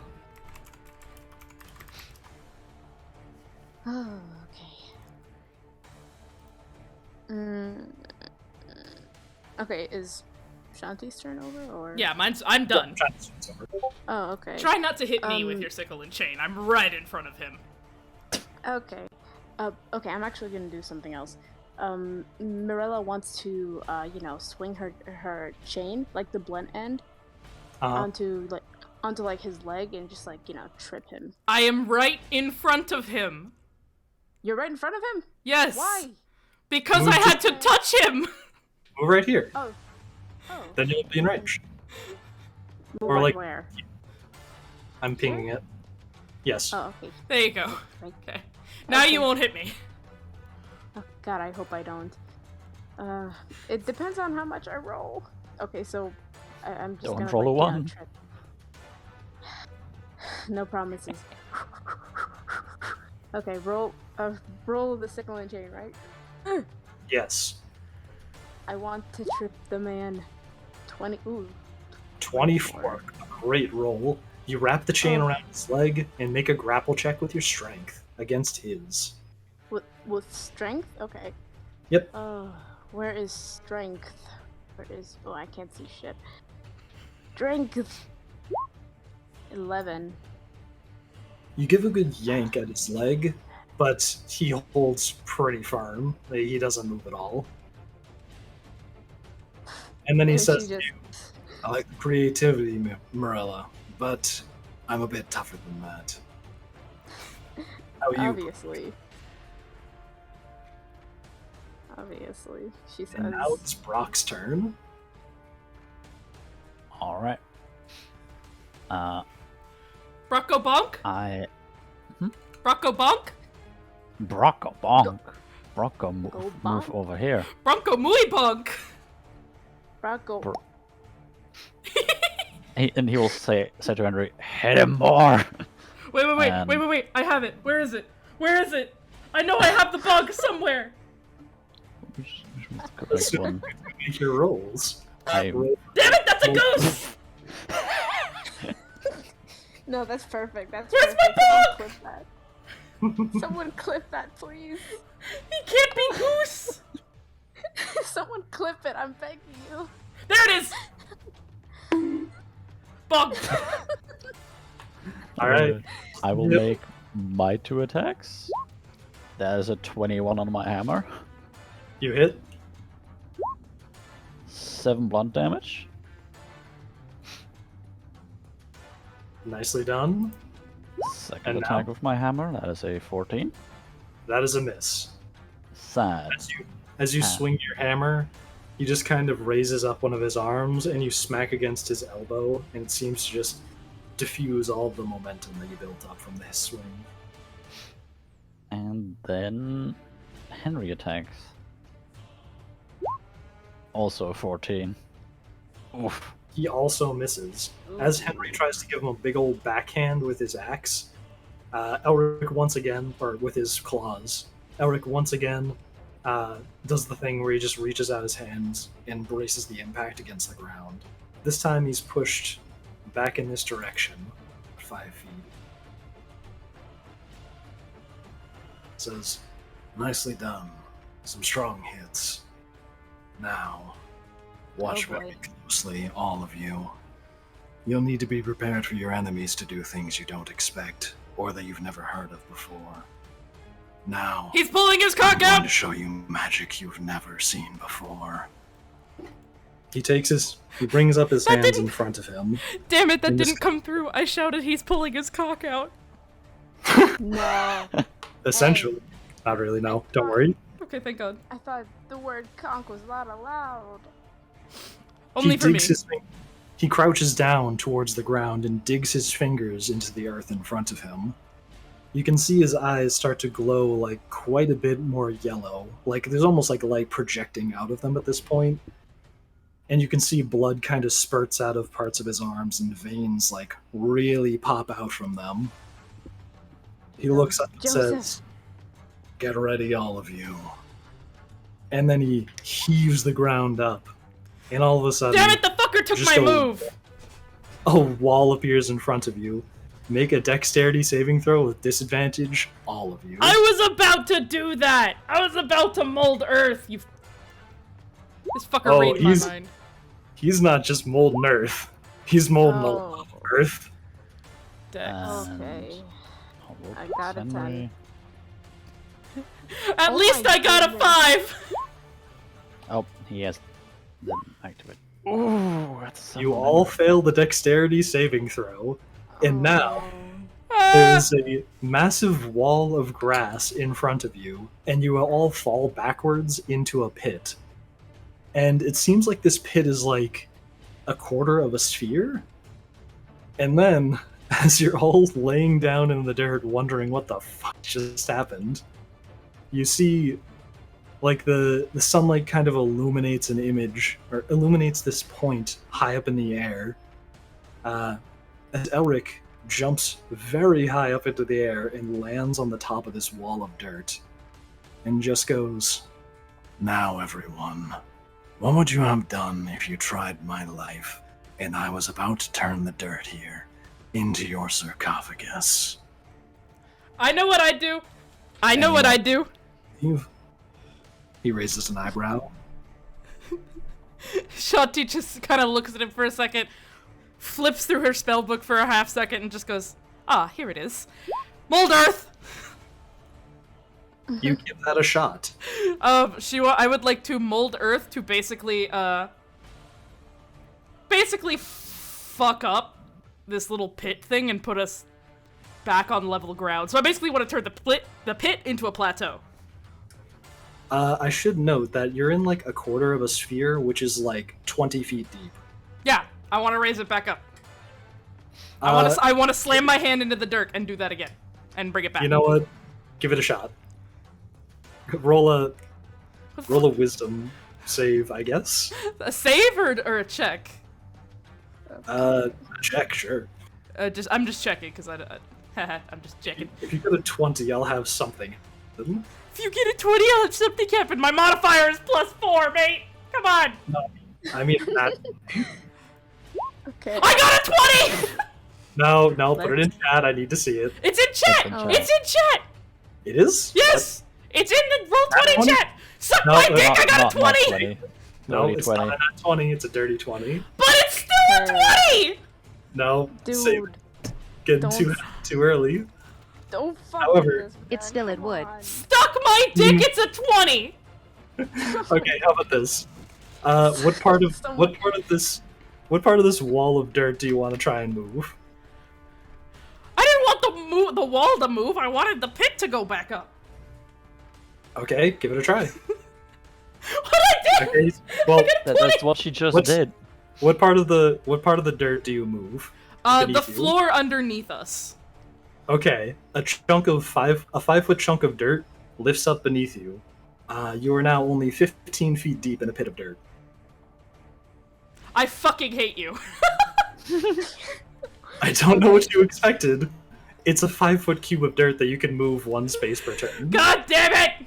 Okay. Okay. But now I'm taller than everyone else, which, something she doesn't experience a lot. So you know what? I'll And take it. Since there's now just a She gap of says, air under that block constantly of dirt, standing next to Brock. it's Oh gonna my start goodness. sinking back down into the ground because there's nothing supporting it. Okay, then can I use my movement to try and jump out of the pit? He's not going to crush you to death. I still but- want to jump out! I want to look cool! Oh my goodness. Yep, go for it. Give it a shot. Let Shanti look like a ninja 2022! Oh my god. What do I need to roll? Give me a difficult acrobatics check. Okay, acrobatics. Tall is Henry at this point. Yeah, how tall is Henry? I'm genuinely curious now. I'm gonna. Henry? It doubles his size, and I'm gonna look up how big he is. My right acrobatics. Watch me get like a 3. A 5. Yeah, Of course. that makes sense. She's gonna fall flat on her ass, isn't she? He's 5'10", Yeah. so now he's like Oh wow. You didn't manage to do the ninja warrior thing where you like run up a half pike and grab the top. Yeah, she was trying to basically do that, and she's blind. Elric calls down and says, I like the effort. That actually was one of the only solutions to survive this is, get out of the pit. However, here's a simpler solution. And then he Greta. just clicks the dirt beneath him and the ground kind of reverts back to what it was as this hemisphere of dirt just rotates back to where it started. And you all get kind of pushed up with the grass and back onto land. See, Shanti's laughing now. She's having a good time. And then he glances Also, over at There's a Sinead. Greta here. Say hi, Greta. Hi, Greta. Hey Greta. Continue. And then he glances over at Sinead and says, have you ever seen magic like that, Miss Sinead? So he does remember the cocksucker.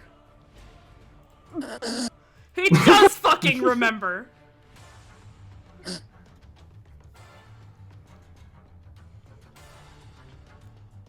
You there, Mars? I certainly have improved, you certainly have. He smiles. You two know each other? I had my suspicion. I've only ever known one tiefling who had to talk like that. Ma'am, do not fuck with my wires. I'm so sorry. Get out. Go to your bed. Come on, it's right there. Go to your bed. Today is the day the animals attack, I see. Apparently. Please continue. You've all done. I'm glad I've seen how much you've all grown. I'll allow you passage to the north. That is all. He turns to Sinead. Now, I think we have some catching up to do. Um, Don't you think? Could Shanti do something really quickly? Yes. As she's like, returning her spellbook to normal, and she kind of pulls off one of the bracelets that she's wearing, and she hands it over, and she says, "I'm sorry. Take this. Maybe something can be done with it for your town. Without walls." Elric? Oh. He takes it and says, That's very kind of you, Miss Shanti. But I only said that Syllanoris doesn't need walls. There's a car beeping outside my apartment repeatedly. Why aren't they stopping? Shrimp in the hubcaps. She's just trying to be nice, man. Take the fucking bracelet. She's awkward. okay, he takes it. And then She walks gives him a over little to- bow and then walks away. He walks over towards Sinead.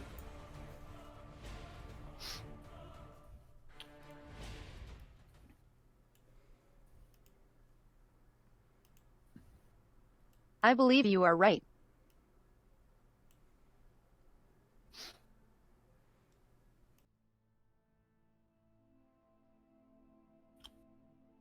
So, do you mind if we talk? Did I in- die?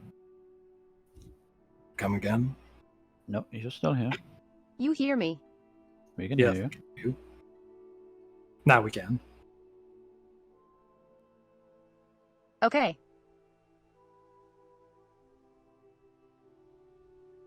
Do you mind if we talk in private for a bit? I think we have some catching up to do. I believe you are correct. He walks over towards the woods in this direction and just says, We'll be back soon, I promise. and he goes off screen.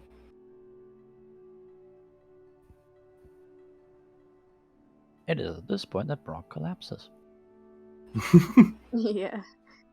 And He almost got buried alive. Fair enough. Yeah. Shanti's gonna kneel down next to him and just pat his head. yeah. This it's was just that me. encounter where this would have been that moment where I was like, I really hope they don't keep fighting him because he will just kill all of them. He'll do Yeah.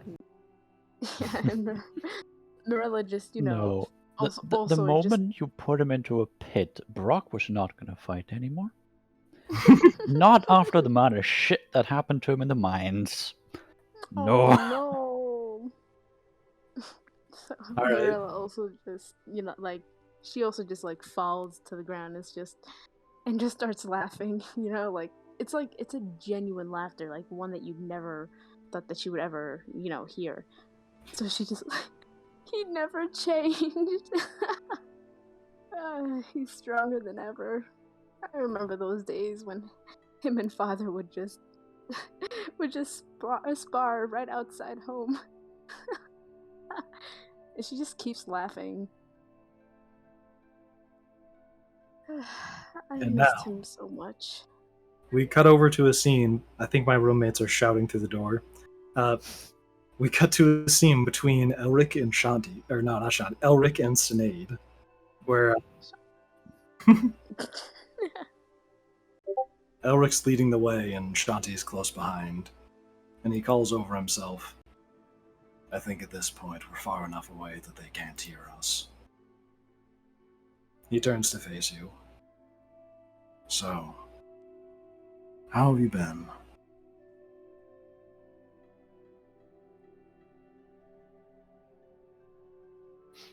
You know I've been busy.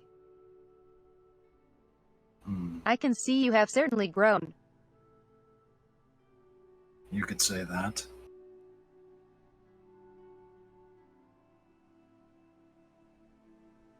Although, I can't say the same about my kingdom.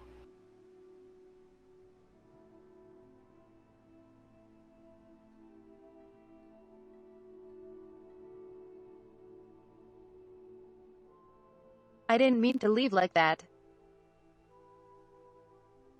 He looks aside. I know. We both have our responsibilities. I just wish it didn't have to be so gruesome. Once you left, I can still remember some of the details, but it's still so hazy. It's like I'm seeing some old version of myself that I dreamed up. It doesn't even feel real, but I know it is. I stand atop the evidence every single day. He looks up at you.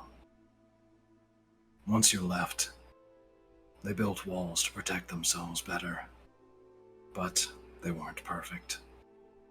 We were at war with the North constantly. We were able to fend them off, but the constant pressure wasn't easy. Life in Syllanoris was not pleasant. They wanted to take what was built here, because they weren't willing to build it themselves. And then, one day, he looks down at his hands. I happened upon a power that could change that. When I asked them to make this endless war cease, they gave me my wish. Do you know what they granted me, Miss Sinead?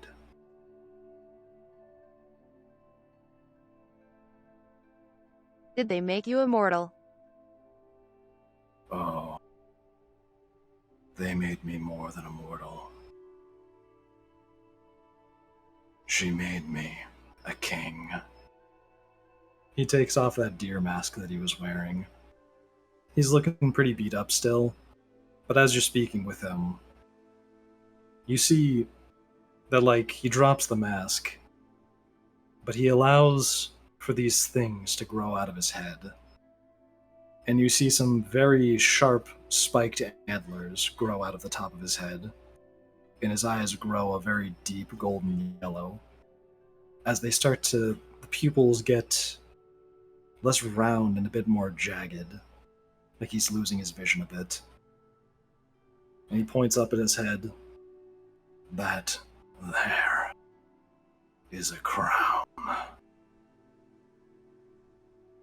and I have worn it for 1,000 years now.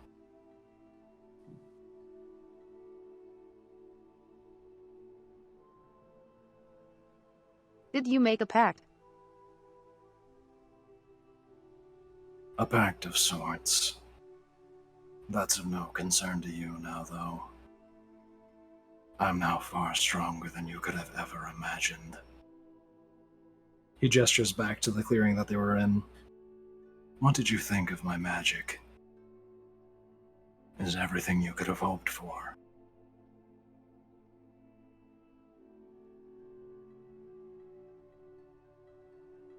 I knew you would be strong, but I hoped that you wouldn't turn to the gods. What other choice did I have when you left?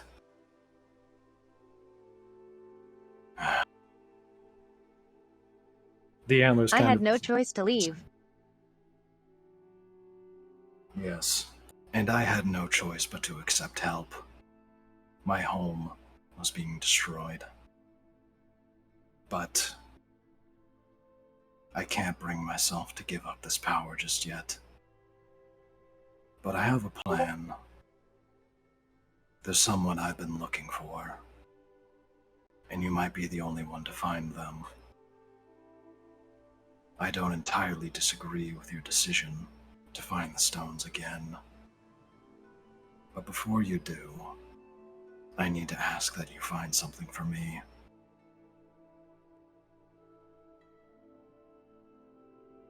And what are you looking for? I'm looking for the goddess of rending.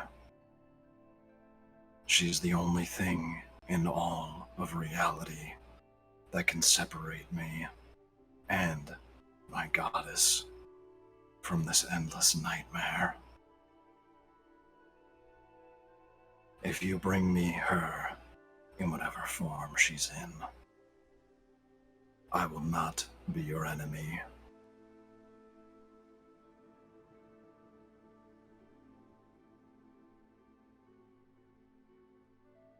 How do you know that she will agree to help you? He looks down and ponders for a moment. It's hard to say. Based on what I was told by Numera, one of her long-lost daughters. She might not even have a physical body anymore. It's hard to say where she even is. But her power, the fundamental ability to alter reality, I need that power. Just once.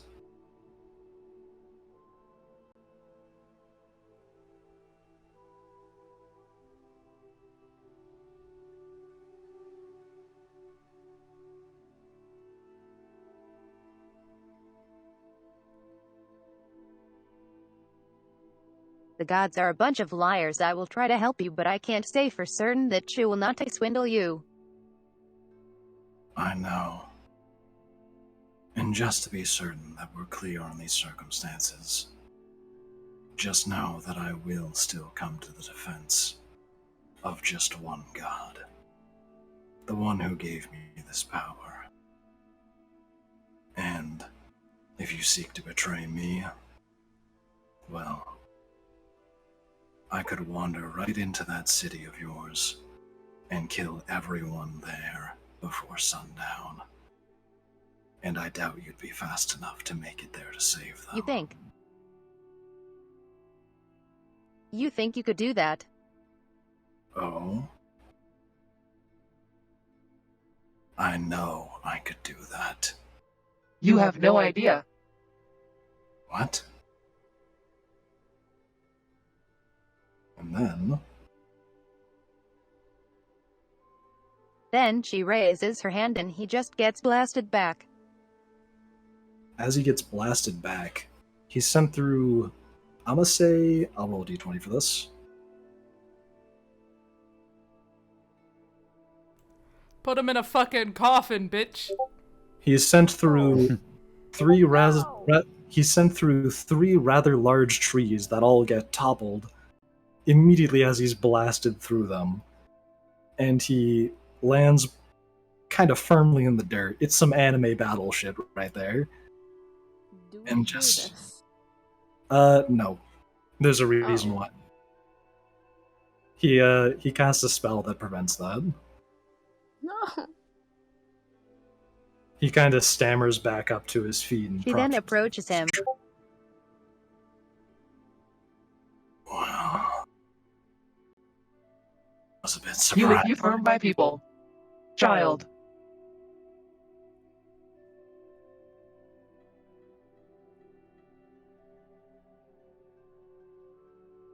I will set aside all of the history I have with you. I will not harm your goddess or you.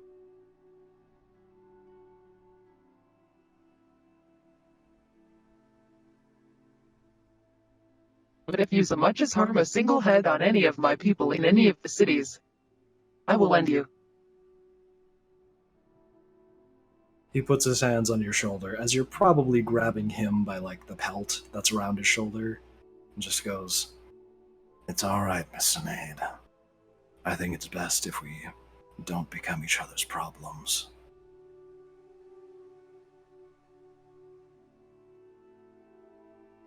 Very well then. he gives a slight smile. And don't worry. I can force the trees around us to cast the silence spell. They didn't hear that.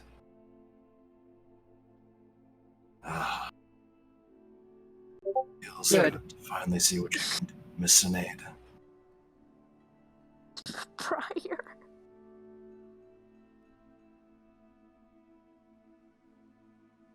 Take care of child. Take care. Oh. I will. Goodbye. It will be a time when there is no more suffering. He looks into your eyes. I hope so. I really do. And smiles.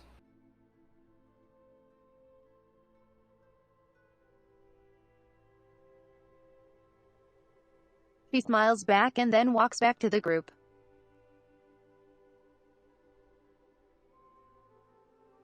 Shanti's just sitting by Brock, gently patting his head, trying to help him not vomit. Might Marella just.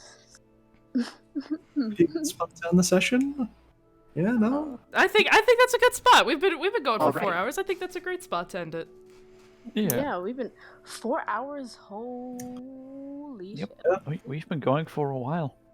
That was So- really fun. Holy shit. I believe our Yeah. next Hell goal no. is to go to the City of War. What That's the correct. hell? Which city is that one? Oh, do you want to roleplay the last bit? Oh, okay. Your voice. Ignore it. Oh, they did the. Are you in character right now? Is this Sinead or Mars? Yes. Okay, Okay. okay. She's in character. We're role playing the last bit. Okay. You see both of them wander back into the clearing. Okay. So, what's his name? Joseph. His face is like covered in bruises, right? No. He's looking great. Oh god, I was. Oh. Cause I felt pain. I felt pain this entire time.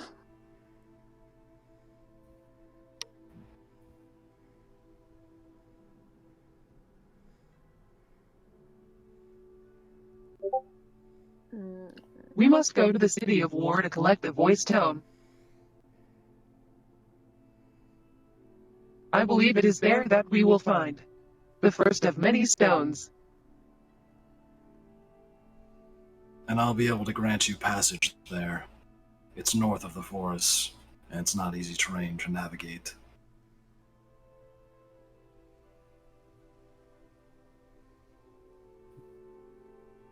Well, Brock kind of says we're shaking Very good, and I believe we could use the finding stone to help us find it.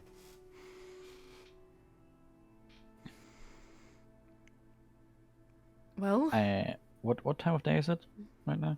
sunset, It is right? the sunset, yeah. Yeah. Brock will kind of shakily stand up and say, "Well, it has been a long day. We better probably get some rest before then." I agree. Mm-hmm. Some rest would do us But- all but- good. Before A long we journey. Before we do, everyone, maybe we should have, I don't know, a drink or two? Joseph, you remember the tavern you and Father used to go to, right? Of course. Yeah. Let's all head back there. I can get us there faster now that you all know I can use very powerful magic. Wait, can I ask? Okay, can I request something really quickly? Sure. Any chance we could roleplay a little bit in the bar? I want to do something. Sure. You all cool with the time Oh. skipping back to the bar? Sure. Okay. Just, real quick just before- like 10, 15 minutes. I just really want to try something. Okay, fine.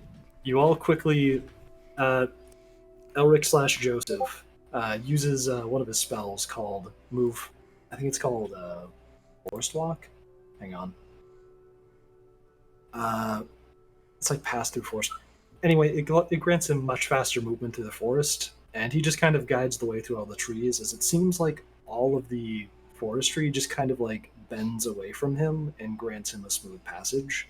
So you guys just walk straight there within like an hour.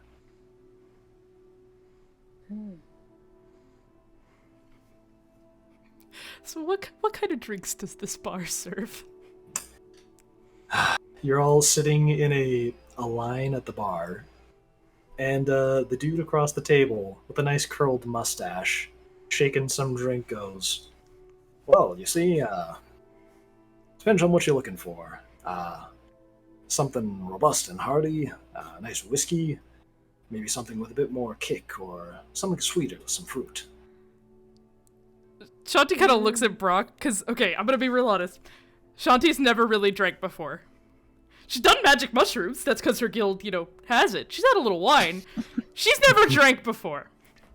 So she kind of looks at Brock for a second, looks back at the bartender and goes,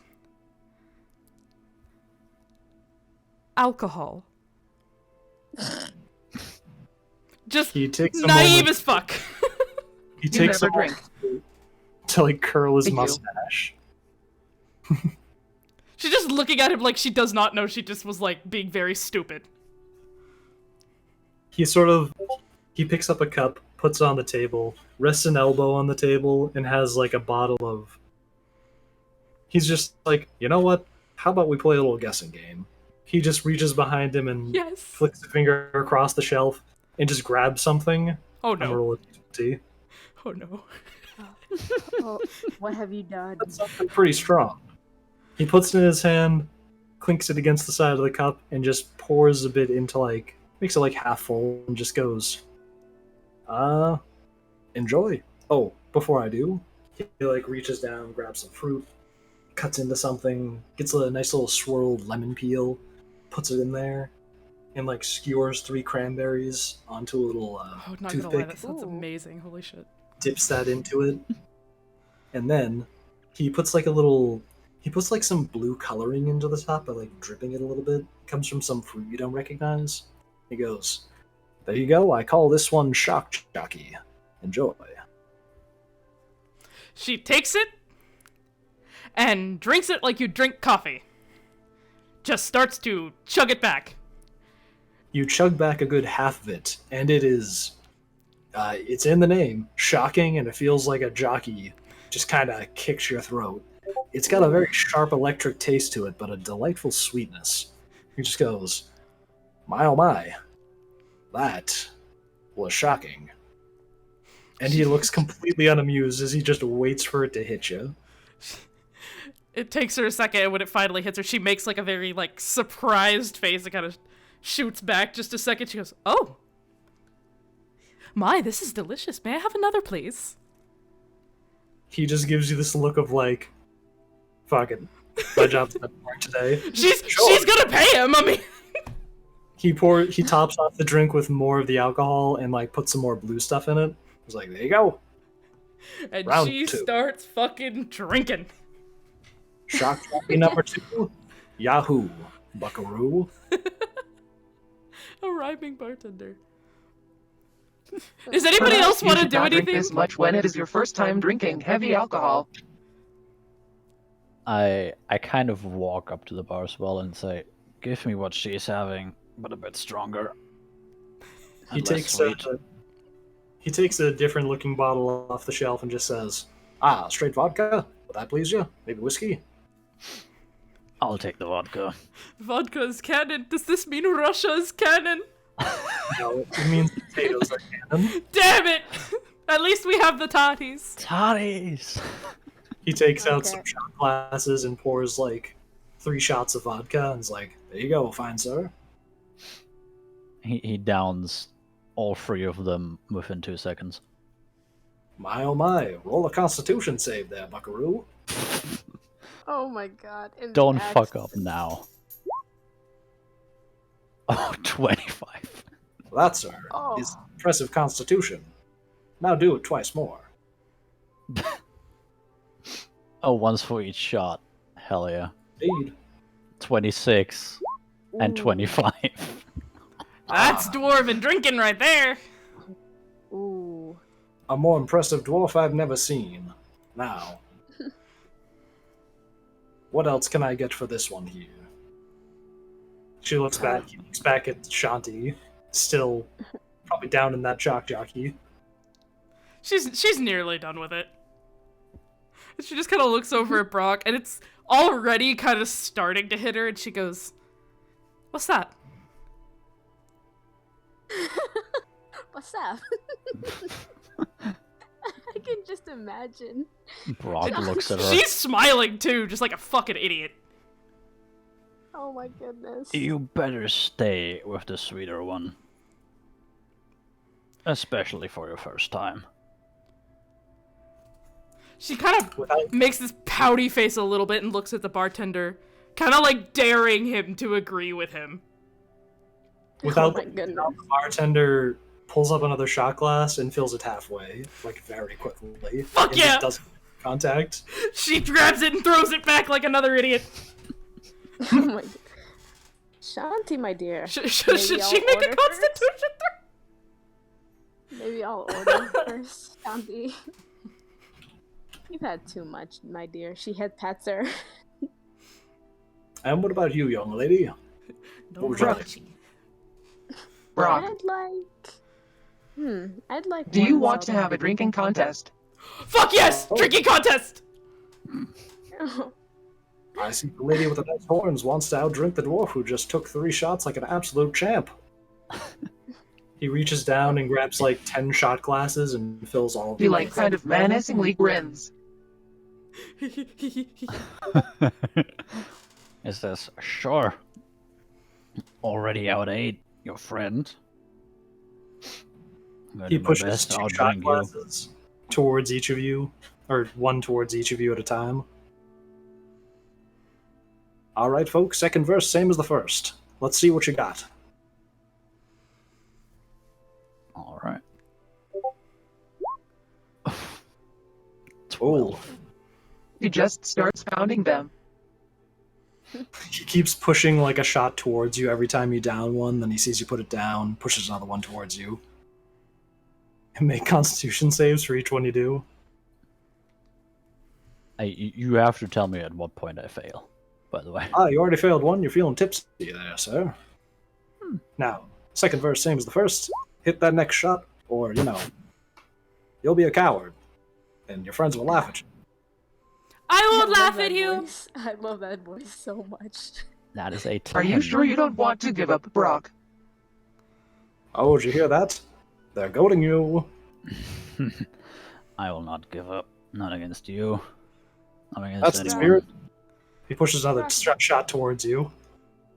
Brock, dear, it's best if you throw in the towel. It's best if you throw in the towel. Keep going, Brock! A 14. That, sir, is another failed constitution save. You're feeling a little bit more tipsy. Tree. 3 in a row. You might only be able to do that one more time before you hit the absolute floor. I grab the You know next what? shot. Wait. You know I what? kind of hope he Morella's fails because I gonna want to join jump in. in. Well, No, sir, that if was you're going to be good. grabbing your next shot, make a dexterity saving throw to see if you can actually see it. And Oof. oh, That one I might fail. I have a -1 in that. you make a dexterity saving throw, and you absolutely fail it. The bartender is just leaning in, like, glancing at you. His torso isn't moving. His eyes are moving a lot, though. And he just sees you, like, kind of grasp towards it, but completely fail, and he keeps glancing at your hand as you do that, and looking back at you. And then you grasp at it, he looks at Brock, your I hand. have something to tell you. Oh, and what is it, fine Miss Tiefling? Alcohol doesn't affect me.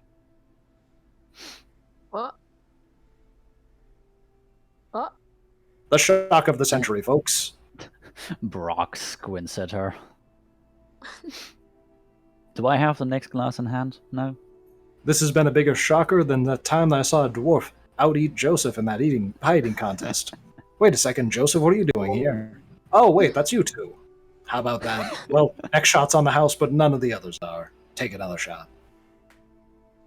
Oh, not even I for drink little anyway. me? I fail the next one.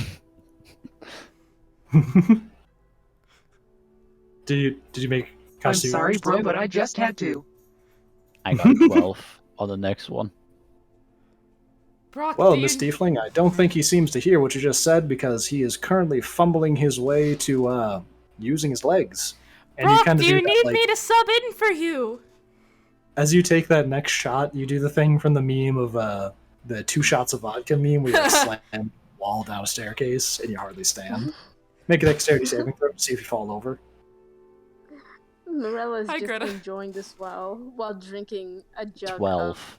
of salty bitters. How many? You manage to not fall over, but you're stumbling. This is the third 12 in 6 throws. Fucking computer programs. Say hello to roll Am I 20. going to have to carry you all back to a room? Oh, please. I'm That's what Henry's blind, not for.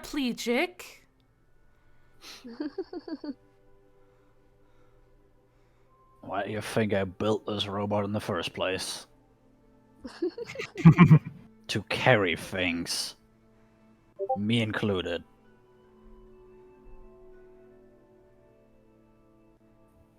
Well, I'm just excited to see Joseph. Wait, It's always nice to see a good drinking competition between friends. wait. Brock, are you still in the drinking contest? I don't think I'm on my feet all that well anymore. Yet Oh, Can alone doing Shanti it try for and glass. sub in for him? It's hard to say if he's in anything right now, especially a state of conscious mind. He is many drinks. Go right ahead, tag in. There's still 5 Fuck options. yeah, I'm tagging in, let's Shanti, go! did you just hear what I told him? You cannot beat me. She's also a bit tipsy. I think you're lying. He pushes a shot towards you. Let's go! Constitution saving throw! Where the fuck is my shit? Oh boy. Fuck yeah, I got a +2 on that, let's fucking go. With disadvantage or normal? Normal. Okay, let's go. 14! You make it. Yay! She's staring directly at Sinead, like eyes wide.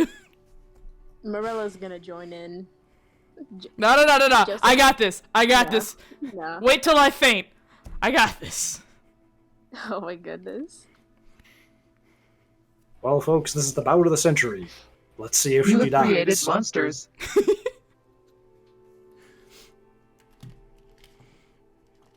I should not have started this. Well, you did, and you need to live up to your word.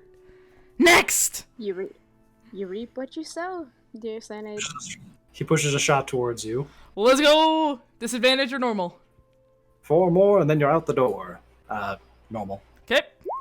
Actually, 10! oh no, you didn't make it anyway. You knock one back, and you're feeling very tipsy. Well, I have had 2 drinks before this, and now I'm mixing liquors. That's probably not very smart. Yes, indeed, little lady. That is, in fact, a dumb idea. Number 3, and maybe you'll need some tea to chase it down. I do not need tea.